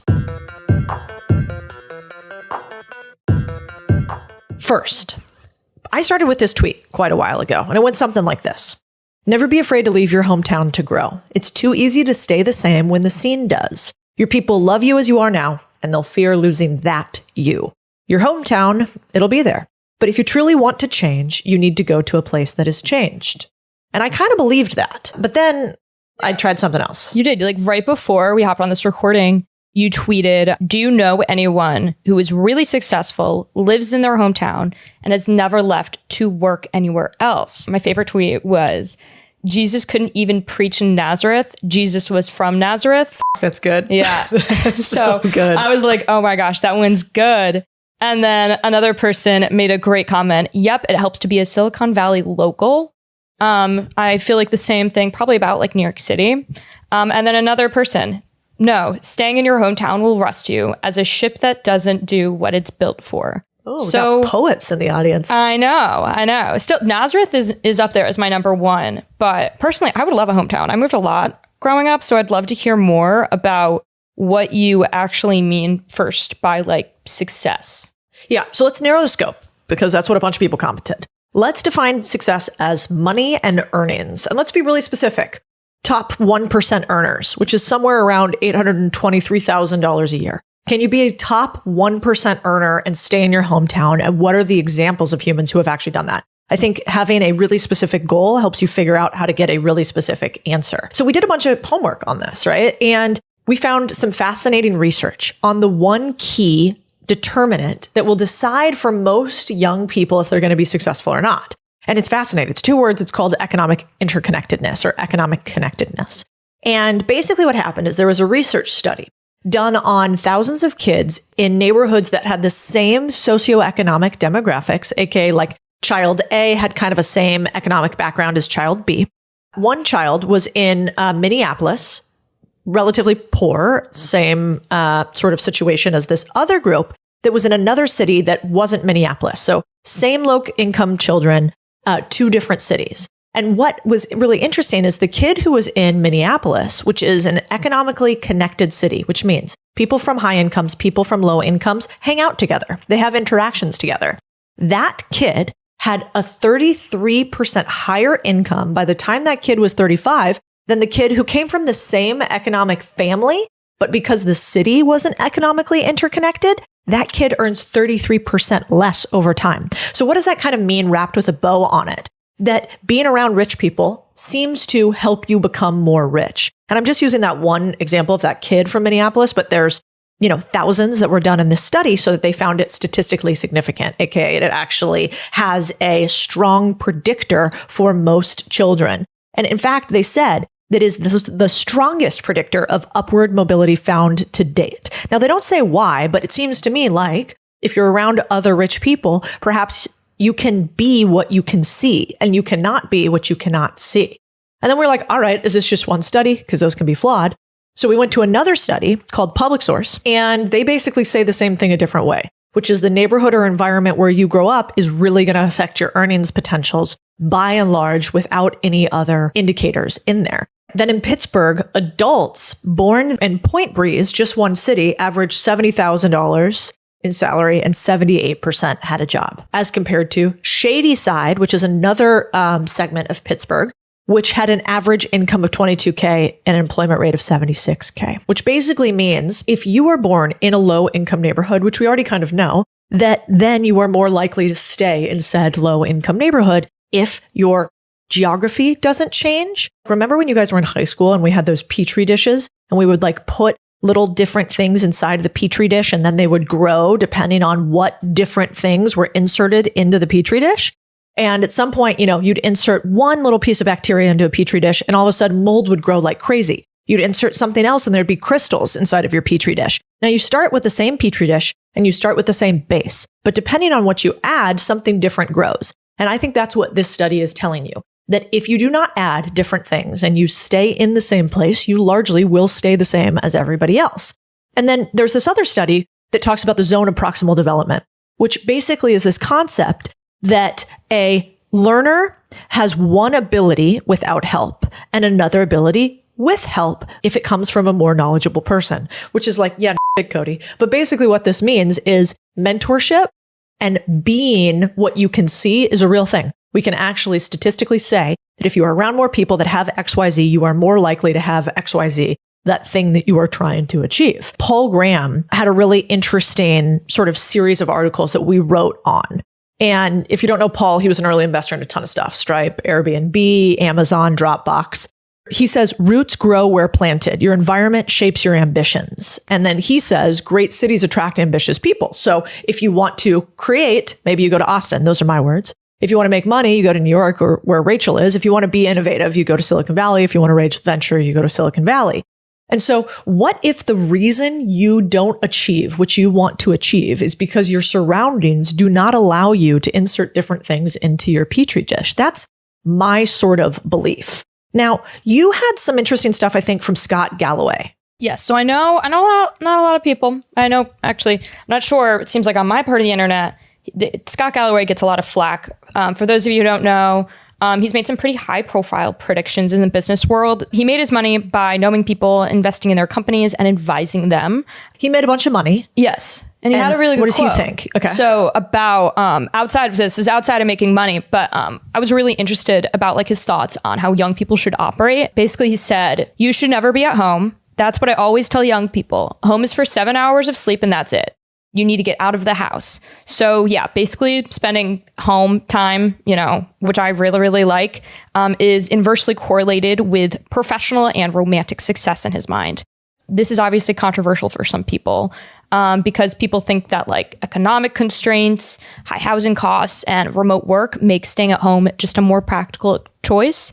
So yeah, if you don't want to like leave the house and spend like $8 on a latte and your other option is like stay home and make your coffee and watch a movie, you know, that might be more enjoyable for some people than going out and about. Dude, I think we got to start like also separating what's enjoyable from what will actually get you to your goals faster. And so I think I'm with him. I mean, I remember like my first studio that like was a little shithole, smelled awful, was on like the 31st floor in Chicago when I was working at Goldman. And yeah, like it wasn't a very nice place. It was cheap. It was what I could afford at the time before that salary kicked in. The truth of it is you're definitely not going to have success when you're young, don't know anybody, and stay home all the time. Like, isn't that bizarre that is even controversial to say? Yeah. Like, how are you just going to get handed opportunities if you're hanging out in the house all day when you don't already have a network built in? I think he's just being honest. Now, like, I think virtue signalers on the internet they want to say all the reasons why you can't be successful because of the things that have happened to you in life. And I just think that's your hero story. You know, the more difficulty you've had, the more incredible the comeback story is once you overcome it. And so I want to ask you a question on that though. So now, like when Scott Galloway was younger, I'm sure there weren't as many people connecting and like making their networking moves on the internet, right? And now people are, and that can be done in the house. I feel like some people took his thoughts like to the extreme, like you shouldn't try to make your home like a nice place to live as a young person, like just live in a shoebox and leave. And I'm not sure if that's necessarily what he meant, but like I surely like living in a place that isn't just like a den. Like I did when I first lived in New York. I lived with 2 guys and it was a really apartment. But I moved and now I definitely spend more time at home. And I think one thing that allows me to do that is like the ability to network online. I'm not spending all my time at home, but what do you think now about like the changing landscape of networking? Yeah, that's a good point. I mean, I'm on the internet all the time, right? I have a lot of resources. I've been pretty lucky in that way as my career has progressed. But when I moved to Austin, it was very thoughtful. I moved to Austin because we were growing a media company. I didn't know anything about media companies. I've been in finance for a long time. I knew about how to buy businesses, but I didn't know anything about how to grow online. So what did I do? I certainly started networking online with other people, but then I became really good friends with like Noah Kagan and Sam Parr and all of these people here locally who are building or had already built media companies. And so I think it's really hard to beat the connection that is looking another human in the eye, shaking their hand, and realizing that you are real in some way, shape, or form.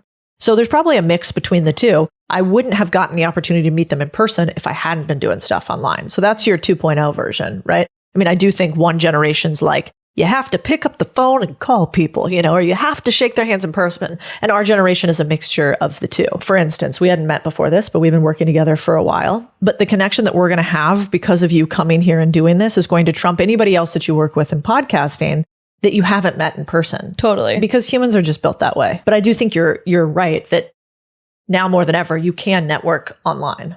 That's just devil's advocate too. I like vibing in person with people. That's like the whole reason I live in New York. Like I technically could live anywhere. Yeah. But the excuse to live in New York is just too high with that many people around you. Yeah. But I do think, I mean, give yourself an option of living somewhere that can feel nice, but can also feel tough. You know? Yeah. I mean, all of us millennials, we love a little overpriced houseplant, but I do think that ability to be in a place that isn't so great and it pushes you out the door to go do things that make you slightly uncomfortable is something that you won't have to do later in life if you're successful. But doing it young, when you're young and resilient, is really, really powerful. I want to get into the deal of the week.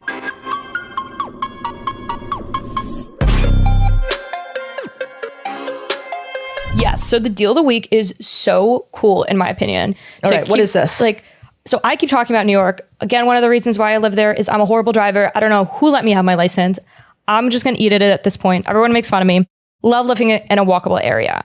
And 52% of Americans actually say they want to live in a walkable neighborhood, but only 8% do. And that is where Cul-de-sac comes in. So if you're interested in being car-free, but don't want to live in a major city, you should check them out. Back in 2022, they raised a $30 million Series A, led by Colsa Ventures with Founders Fund, Lenex, Buyers Capital, Zig Capital, and Initialized Capital investing as well. And the cool thing about them is they're building these like car-free neighborhoods The first one popped up in Tempe, Arizona. So that's a suburb, right? Outside of Phoenix. That's right. And this place, it looks sick, to be honest with you. So there's like little areas you can hang out in. The apartments look pretty nice. They're not that expensive. Rent is around $1,400 to $3,000. And according to Apartment Advisor, the average rent in Phoenix, which is the closest city, like I said, was $1,500 in March 2022, with the average rent for a studio being $1,200 and all the way up to a 3-bedroom being just under $3,000. So, like I said, this isn't crazy. This place looks pretty cool. You get a free bike if you go, discounted rides on ride sharing apps and things like that. What are your thoughts on this? It's wild. First of all, I hate the idea of venture capitalists planning and buying my neighborhoods. Have you met those guys? Have you heard of Blank Street? Blank Street. No. Oh my, I'm the biggest hater. Only viral tweet I ever had was about, I said, if I hated somebody, I would bring them to Blank Street. If Blank Street's listening to this, your coffee is so bad. It is but yeah, no, I'm with you. So yeah, I don't know. I don't love this idea. I mean, these are obviously geniuses. Founders Fund is an incredible fund. So is Khosla. But I mean, $200 million project that is basically a glorified strip center residential unit. And the only difference is that there aren't cars. I don't know. Also, why are you picking Tempe, Arizona? All my Arizonans out there, it's fucking 400 degrees in this place. Could you imagine? 1, you can't leave because you can't drive off. 2, it's 400 degrees. So like walking around outside is not really the deal either. The other part that I don't love about this is, I was like kind of talking with you about who's there. And so they gave a little rundown of some examples. If I can't leave because it's car free, and so maybe your cars are parked in a parking lot outside or something, I want to make sure the other residents are like hot, smart, successful, fun. And I'm not sure that I want venture capitalists picking other people in my neighborhood. So mine is like an immediate haterade over here. But I get the idea. I think we humans, we want to do this. We want to recreate like small town Main Street America, but 21st century version. And so I get this feeling of nostalgia and going home, which is what I think they're going for.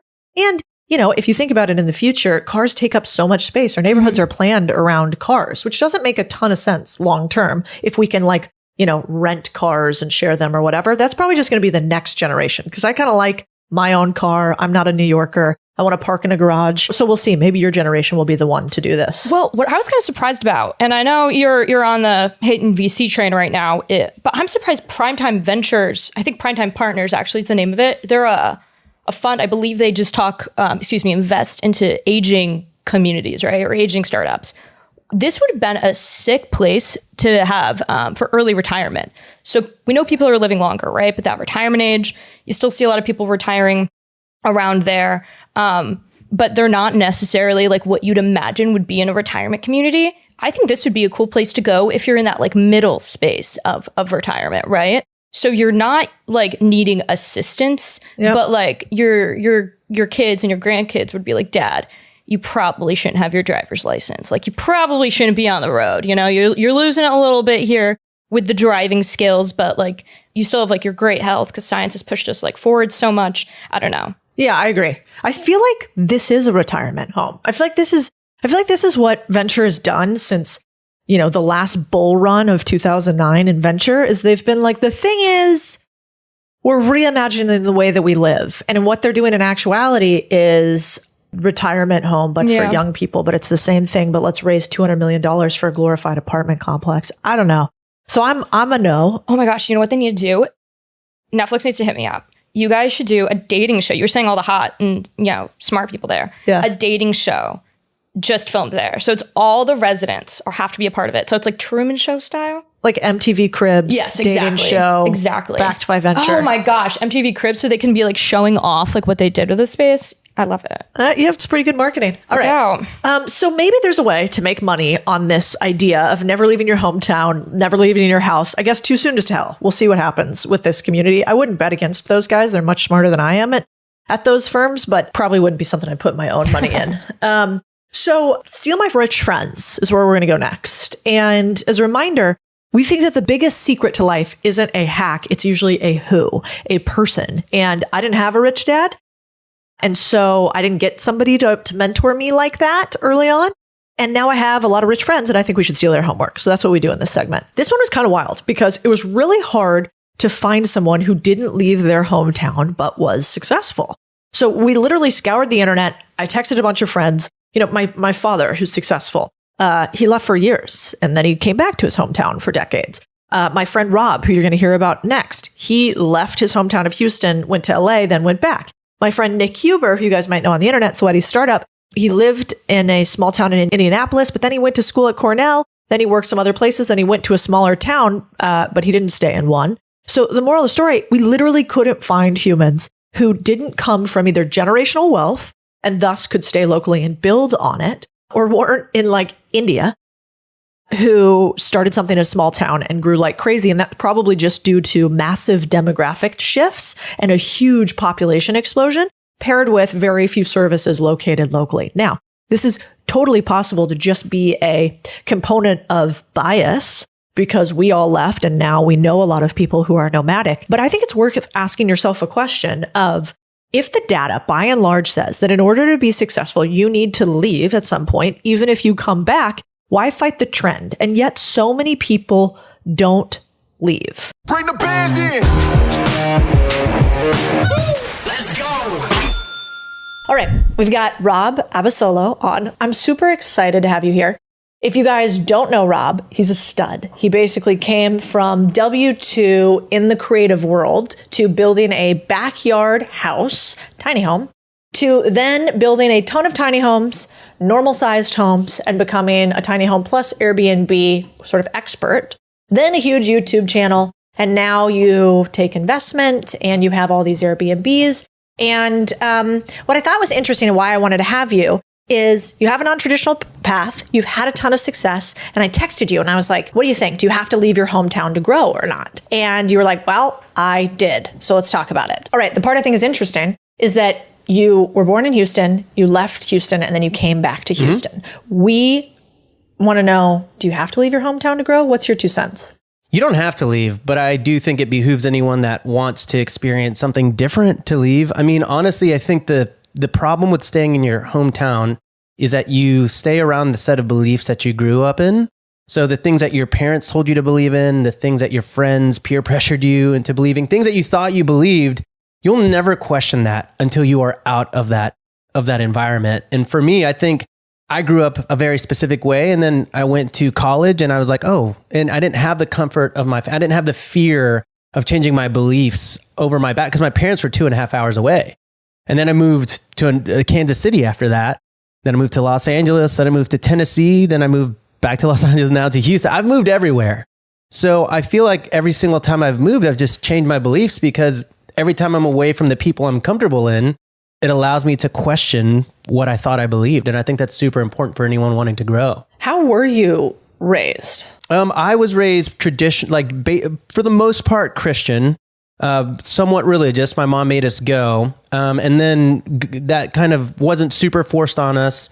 And then going into middle school and in high school, I got really close to some friends and they were super involved in their religion and into church. And so was I. And that was my identity for a long time. And then when I went to college, I had new friends and I was like, it's interesting being around other people that think the opposite of me. Yeah. And so what gave you the courage to actually leave first for college? Was that hard for you at all? I know like my parents, you're Latino, I'm Latino. My parents did not want me to leave. In fact, I didn't leave because I thought I should stay close by. Was that at all the same? It was tough because my parents are immigrants and they came to America to give us a better life. And they did, right? Like I was born here. I had an amazing life from my perspective, right? And so it was really perplexing to my parents, the thought that I wanted to go to like the University of Texas in Austin, when for them coming to America, anything in America is great.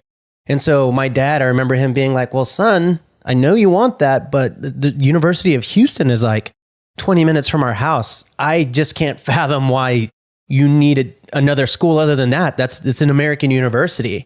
And so it was really tough because I love my family. We're all very close. It wasn't something that I necessarily wanted. I wasn't like, I got to get out of this place.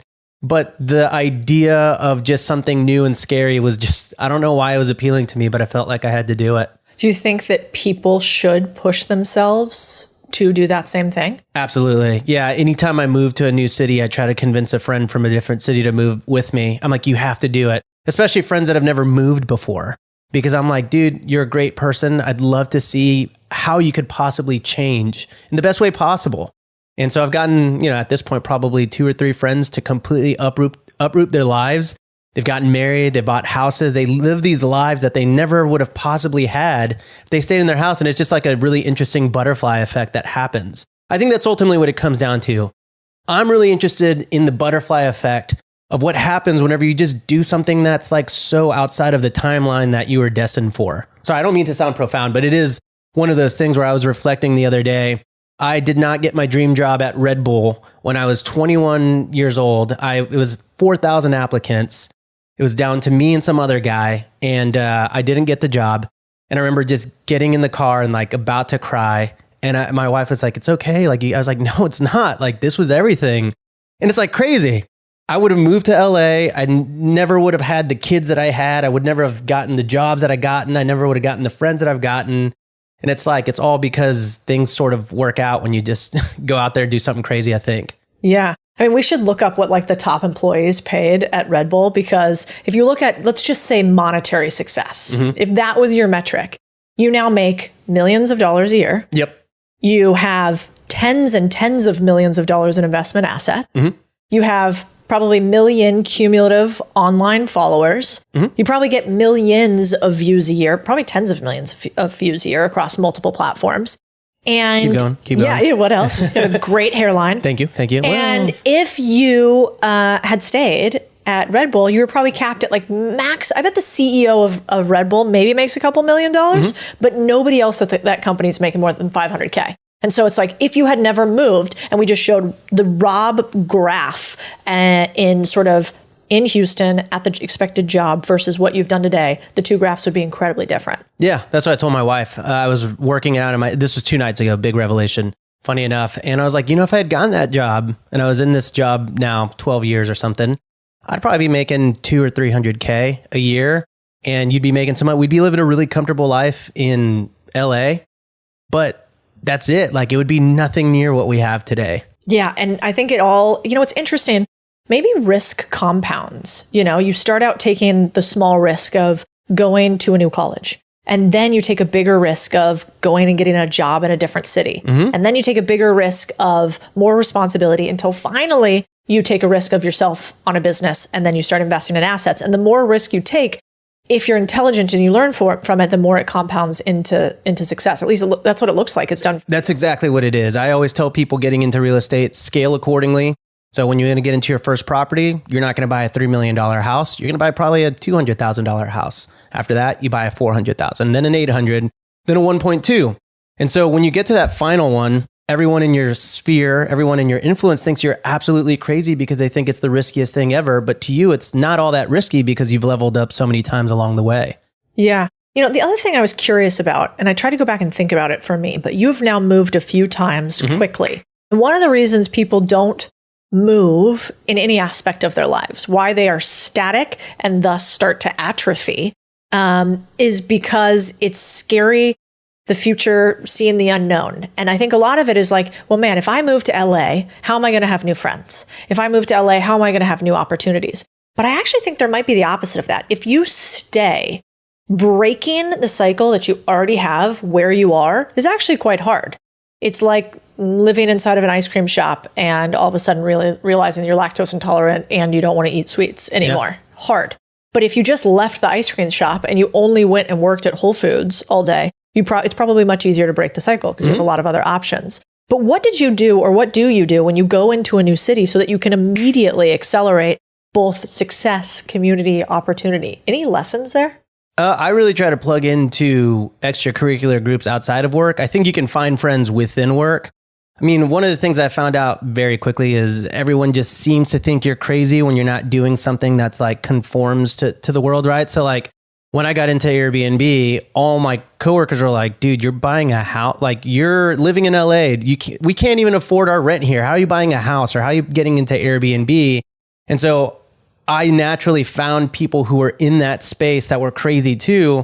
Because the thing is, like, I spent so long trying to convince other people that I wasn't crazy. But now it's like, oh no, I am.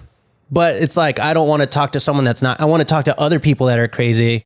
And that's when it starts compounding in a big way, because you're like, okay, there are other people like me and they're all like making a ton of money. And so I think it's really like, if you want to be, let's say, a real estate millionaire, are you going to hang out with people that are obsessed with, I don't know, their volleyball rec league?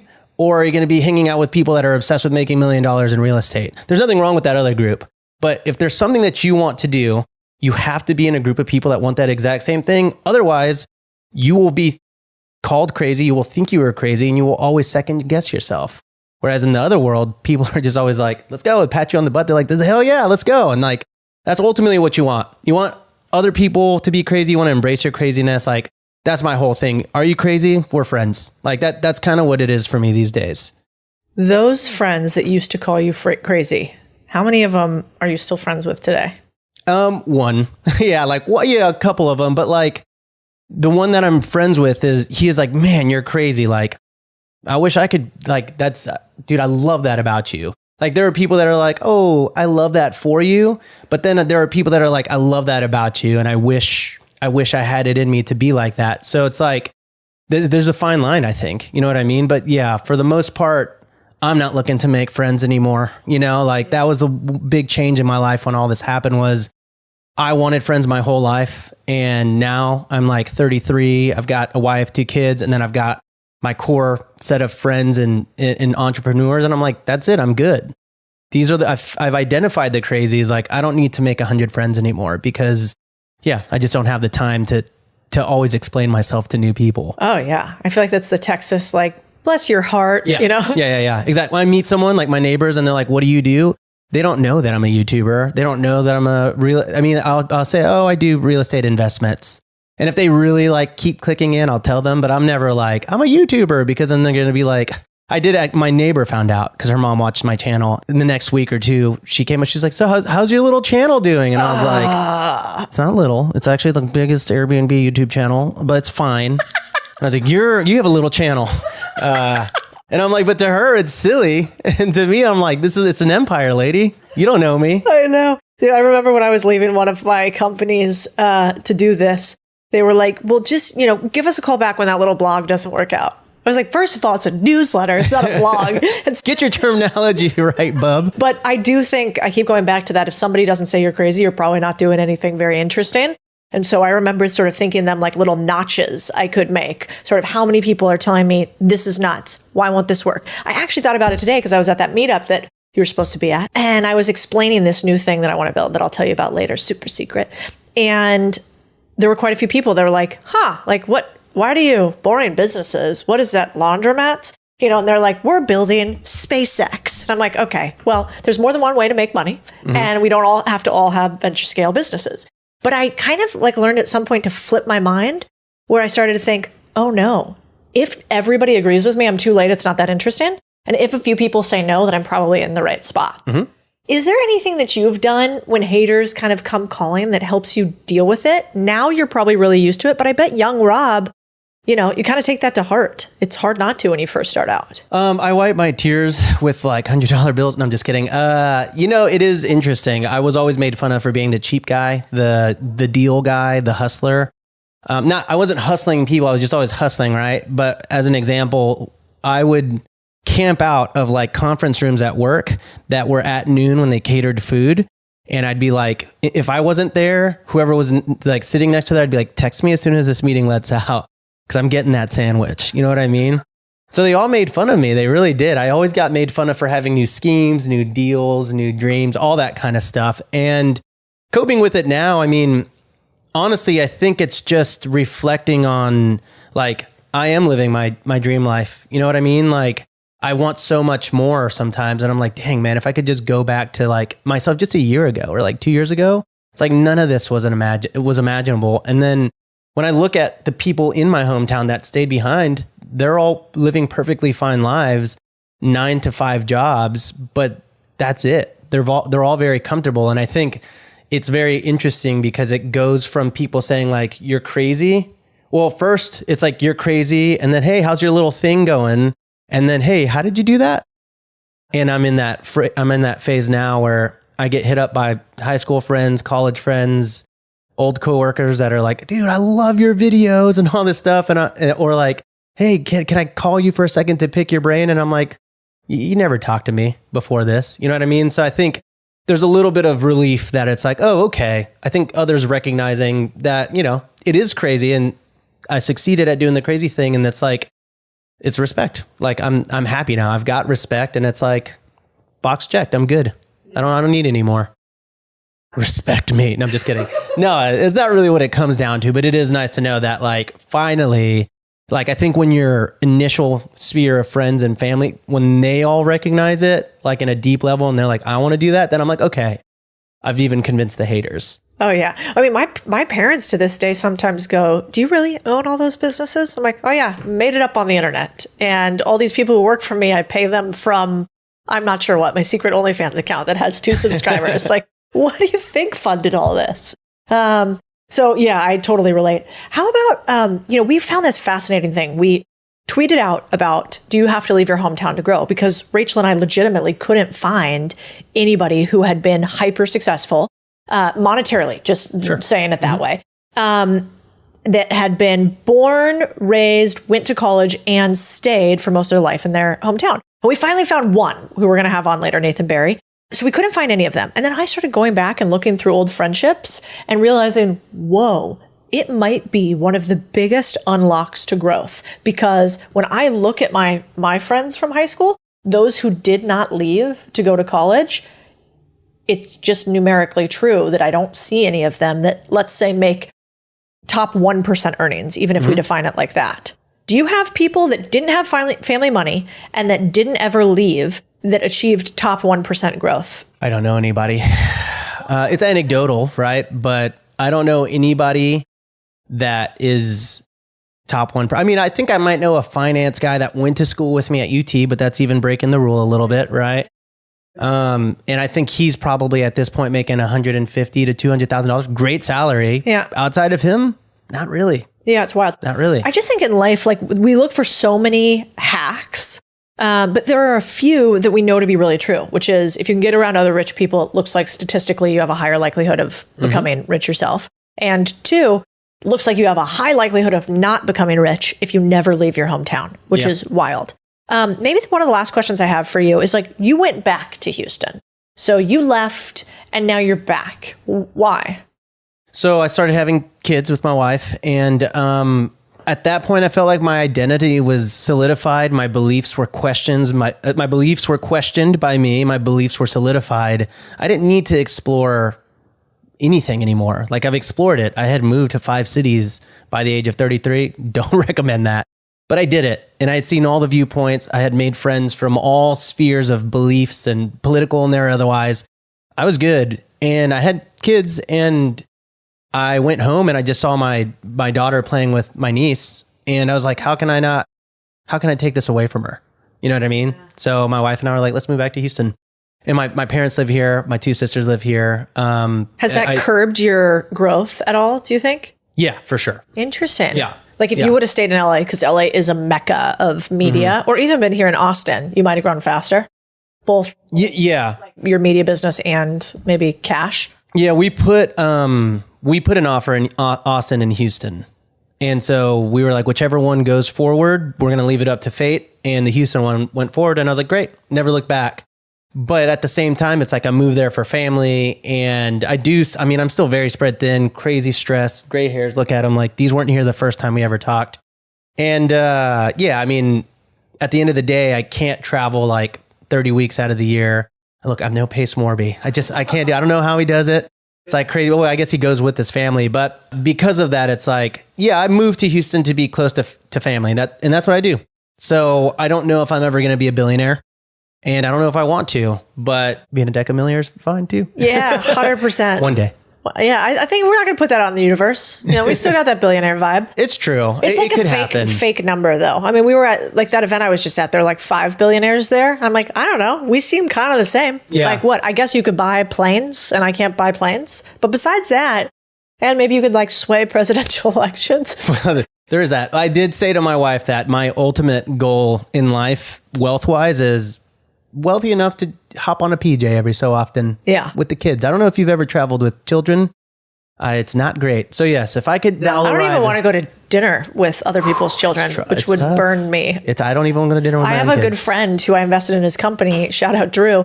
And he's like, he's like, yeah, I got a reservation for 5 tomorrow night. I'm like, okay, great. Who are the other 3 people? And he's like, oh, the kids. I'm like, Drew, I'm busy. Oh, I'm so sorry. Friday night dinner. Tanner just texted me. I was like, I love you, but I don't have children yet. And I want to preserve the desire for them for a little bit longer, Yeah. Yeah. But to answer your question, I think moving back to Houston, it did slow things down, but I'm good with it. I'm still sprinting. I'm just not sprinting. Like if I had moved to Austin, I felt like I would have been surrounded by so many more entrepreneurs and people that are out there making that bread every day. But for me, I'm like, I got what I got. I'm going to focus on that and build it to as much as I can close to family. I think that's what's important to me. Yeah. It seems like there's like a life hack from age 18 to let's call it 35-ish. If somewhere in there you can move around and get like the fluidity and open the aperture to what's available in life, then you have this long runway. And if you don't do that, it seems you're less monetarily successful. And then at some point we have a bunch of friends, mutual friends that are billionaires or are worth hundreds of millions that go back to tiny towns. I mean, Nick Huber, right? Like not a billionaire, but definitely worth a couple tens of millions of bucks and lives in a tiny town now. Yeah. And so I think you can return there, but I don't think you can start there. I think at the end of the day, well, first of all, I will say this. I've told you this before. I went to your conference. I spoke at it. I was in the green room full of millionaires and I think one billionaire. And that was the day, entrepreneurially, a lot changed for me that day. Because I was like, holy crap, like they're all smart. And I was like, this is the level that you have to be at to like have their success. And so it lit a fire under my butt to just like continually grind. This was before I moved back to Houston, but this was like, holy crap. Like if I want to be at this level, I got to operate like these guys. So I was like, went asking questions. I was like, how do you do it? How do you do it? Wait, you make how much doing who, what, like think like Justin Donald, for example. I remember talking to him for an hour and being like, this is crazy. And then he was never like, okay, guy, I get it. Like, move on. He was like asking me. I was like, whoa, this is crazy. It's like, this guy, like, he doesn't have to talk to me. So at the end of the day, I think there's also like a very giving component to that community as well that I think is like super important to find.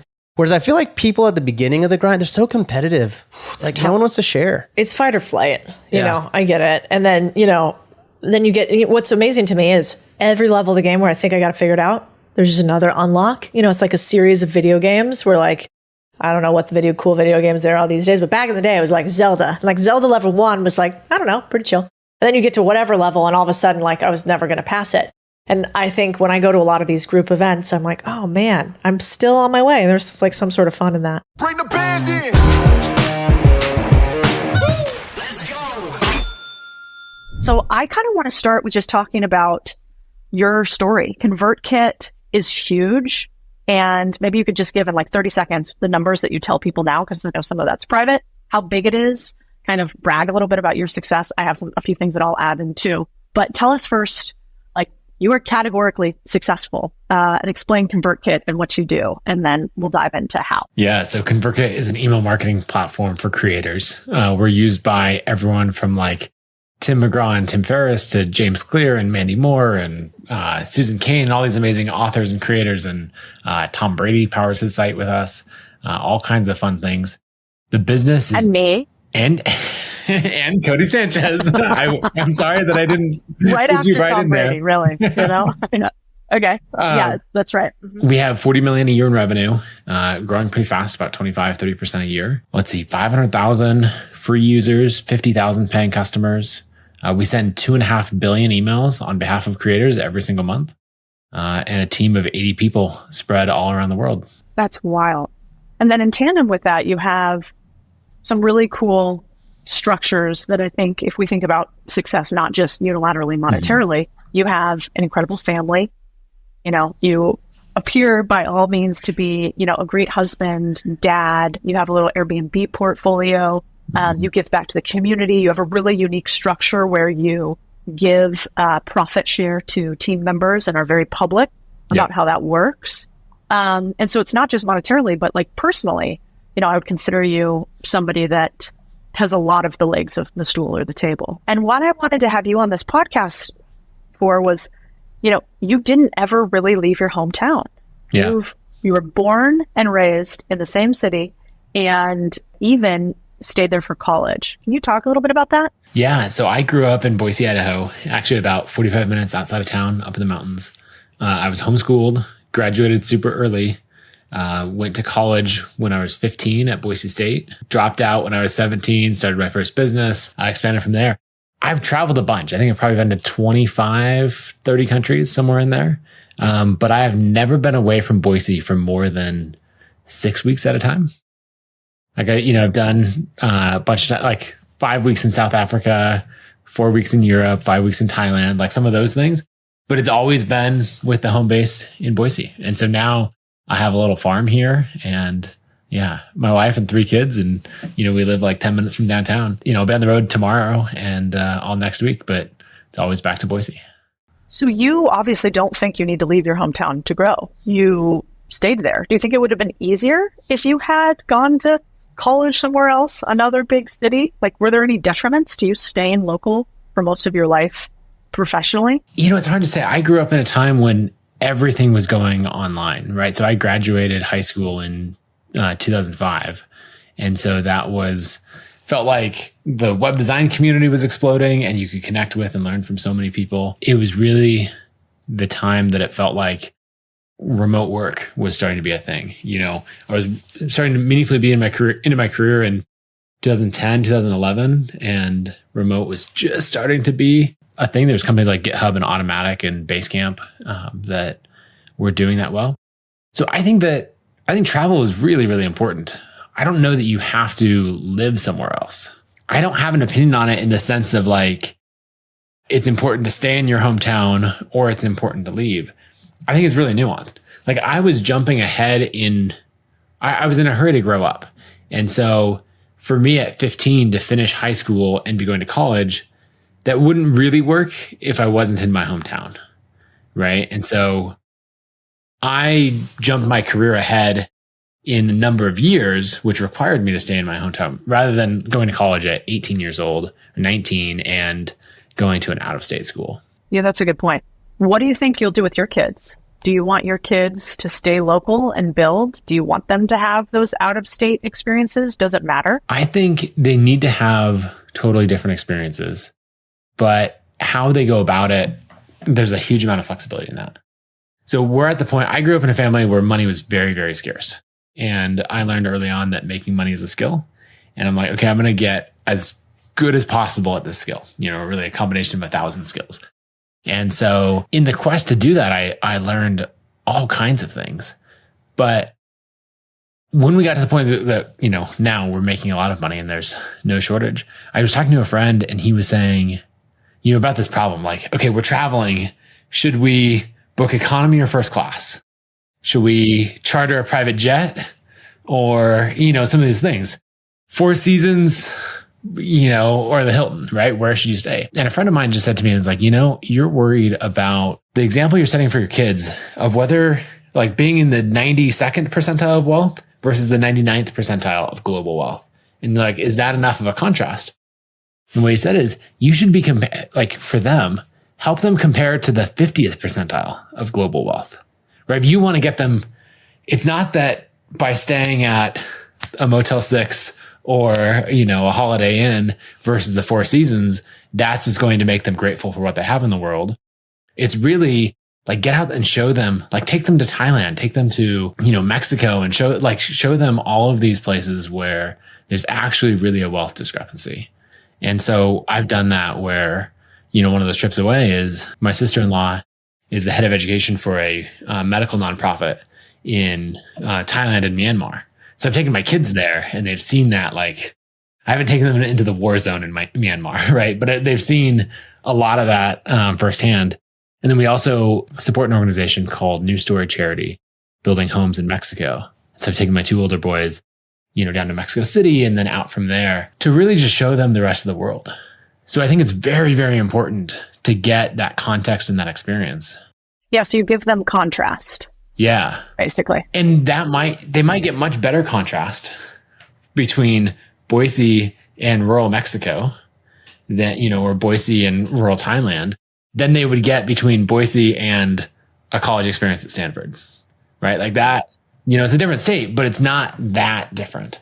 But you're kind of optimizing for like humility and humbleness, right? As opposed to, I think a lot of people optimize for opportunity and connection, right? Like if they go to Stanford, who are they going to know and what opportunities are they going to have? Do you think about that at all? Like, man, maybe it would have gone faster for me at ConvertKit if I had gone to New York and met a bunch of big people that could have invested in me earlier. Or do you not think that way? I don't think that way, but that's probably because I didn't grow up in that environment where the country club membership is the thing that got you access to whatever else. And I feel like today as a content creator, you have access to so many people, right? You put out a tweet telling a great story and then have a call to action at the end. And all of a sudden there's 50 people in your inbox that are saying, hey, let's partner on this thing. And so your work can stand on itself. Now, I think that the connections are so, so important. So I would definitely recommend, right, in this world, right, of someone starting as a creator or building a startup, absolutely go move to wherever the hub of your niche is.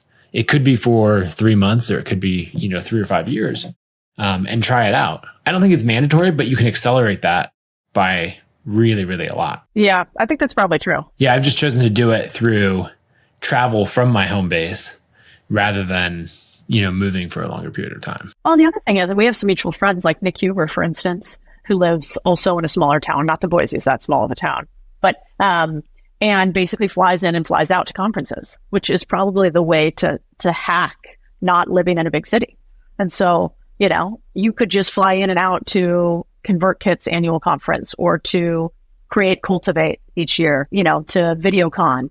And by that, have some hand-to-hand connection with people. But for the most part, our generation is mostly online. So you're right. As long as you create cool stuff, you sort of attract cool people. You can also end up in a trap of having way too many conversations and not doing enough work. And so you feel like this, to be true, that relationships and connections are everything. And so I see people get into this mode. They know everybody. They're always connecting and networking and all of that. And you're like, but what do you do? What have you done? And what I love is this idea of being heads down, hermit, execute mode, and then resurfacing and having a body of work so that people want to connect with me, right? Because I've built a company to this level. People want to take my meetings. And then I'm off to Austin, lining up a bunch of meetings, having these conversations. And then I'm back home and I'm working, right? Whereas I imagine in Austin, you have this problem. I was just with friends in New York who I know have this problem where someone is always in town perpetually. And so either it's all your entrepreneur friends who maybe have exited or are coasting or whatever else. And they're like, hey, let's just hang out. And you're like, hey, I'm still in grind mode. I'm still trying to scale this thing. Or it's everyone who is just in town saying, hey, can you grab coffee? Can you do this? And Boise is a great place, less so now. It was a great place to heads down and execute rather than, constantly be pulled into networking mode. It's such a good, first of all, I hate networking. I think it's one of my least favorite activities. But you're right. We spend the summer in San Diego for 3 months each year and there's nothing going on there. We don't have really any friends in San Diego. And the whole time, all we do is build and go on walks and think and give a little bit of space. And then when you get back to Austin, there's about 472 activities you could do every single day. And that works great if you're a venture capitalist and you're just looking for the next connect to invest in. But it doesn't work very well if you want to build something meaningful and it requires a lot of your mental focus. So that's a really good point. It's basically like a hermit and then sort of helicopter in, and then you helicopter out and go back to hermit land. I'll give you this quick breakdown of the playbook that I have now when I visit a city. So I did this over the last couple of weeks in New York and Nashville. I've got New Orleans next week. And basically what we do is I show up and I have, a database of everyone that I want to meet with in that city. And so I'm saying, hey, I'm going to be in town. Would love to meet up, all of that. And then, so I'm trying to get a bunch of one-on-one meetings. Maybe in a 2-day period, I'll try to have 5 one-on-one meetings. And that'd be things like Tim McGraw's been a customer for a long time. So when I'm in Nashville, I'm meeting with his head of digital. We're talking about the next things we're going to do together. And then I've got a series of dinners that I'm hosting. This is all pretty standard. But anyone I couldn't get one-on-one, or I don't want to dedicate quite that much time to. I'm trying to grab them in a dinner setting and host something. Then I host a mastermind where I say, hey, for a half day, from 1 to 5 p.m., I'm getting 20 creators in a room and I'm going to teach and, share ideas and all of that. So I can get a bunch of people to that. Then I do a live podcast recording for my show, $1 Billion Creator. And we bring in another guest. It's in front of an audience of 100 to 200 people. That's creating content that can be shared everywhere. And then finally, after that, I'm doing a creator meetup, right? And so it all builds into itself. We're going 1-to-1, 1 to several, 1 to 20, and then 1 to many. And so in a 48-hour period, I can cram in without feeling too overwhelmed. I do fall asleep on the plane on the way home, but I can fit in really a ton of intentional connections and facilitate that for other people. And then I still spend 90% of my time at home in build mode. God, that's so good. I love that framework. You need to name it like you do name a bunch of your frameworks. I feel like that would make a really good blog post. And then people would just quote oh yeah, that's the Nathan. I don't know. Yeah, we'll brainstorm it. We'll figure it out. Yeah, okay. I'll get back to you on that. Let me give that some thought.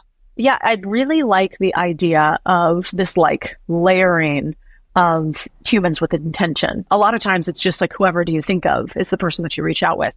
Tactically, what database do you use? Does ConvertKit have a friend CRM? I know there's always so many of these. I always want one. I never like the ones that exist. What do you use technically to actually do that? Yeah, it's not as sexy as I wish it was. Our sales team, I make them track location for every person they're talking to. Because the number of times you're doing a deal, it's we're back and forth over Zoom calls and emails for 3 months. And I'm like, what city are they in? And it's San Diego. And it's cool. I'm going to happen to be in San Diego in 3 days.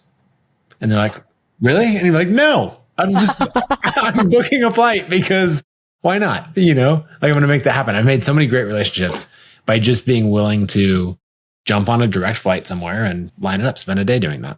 Same thing with closing talent, right? If you're trying to land a new head of ops or sales leader or something, get on a plane and do that. We track that in our sales CRM.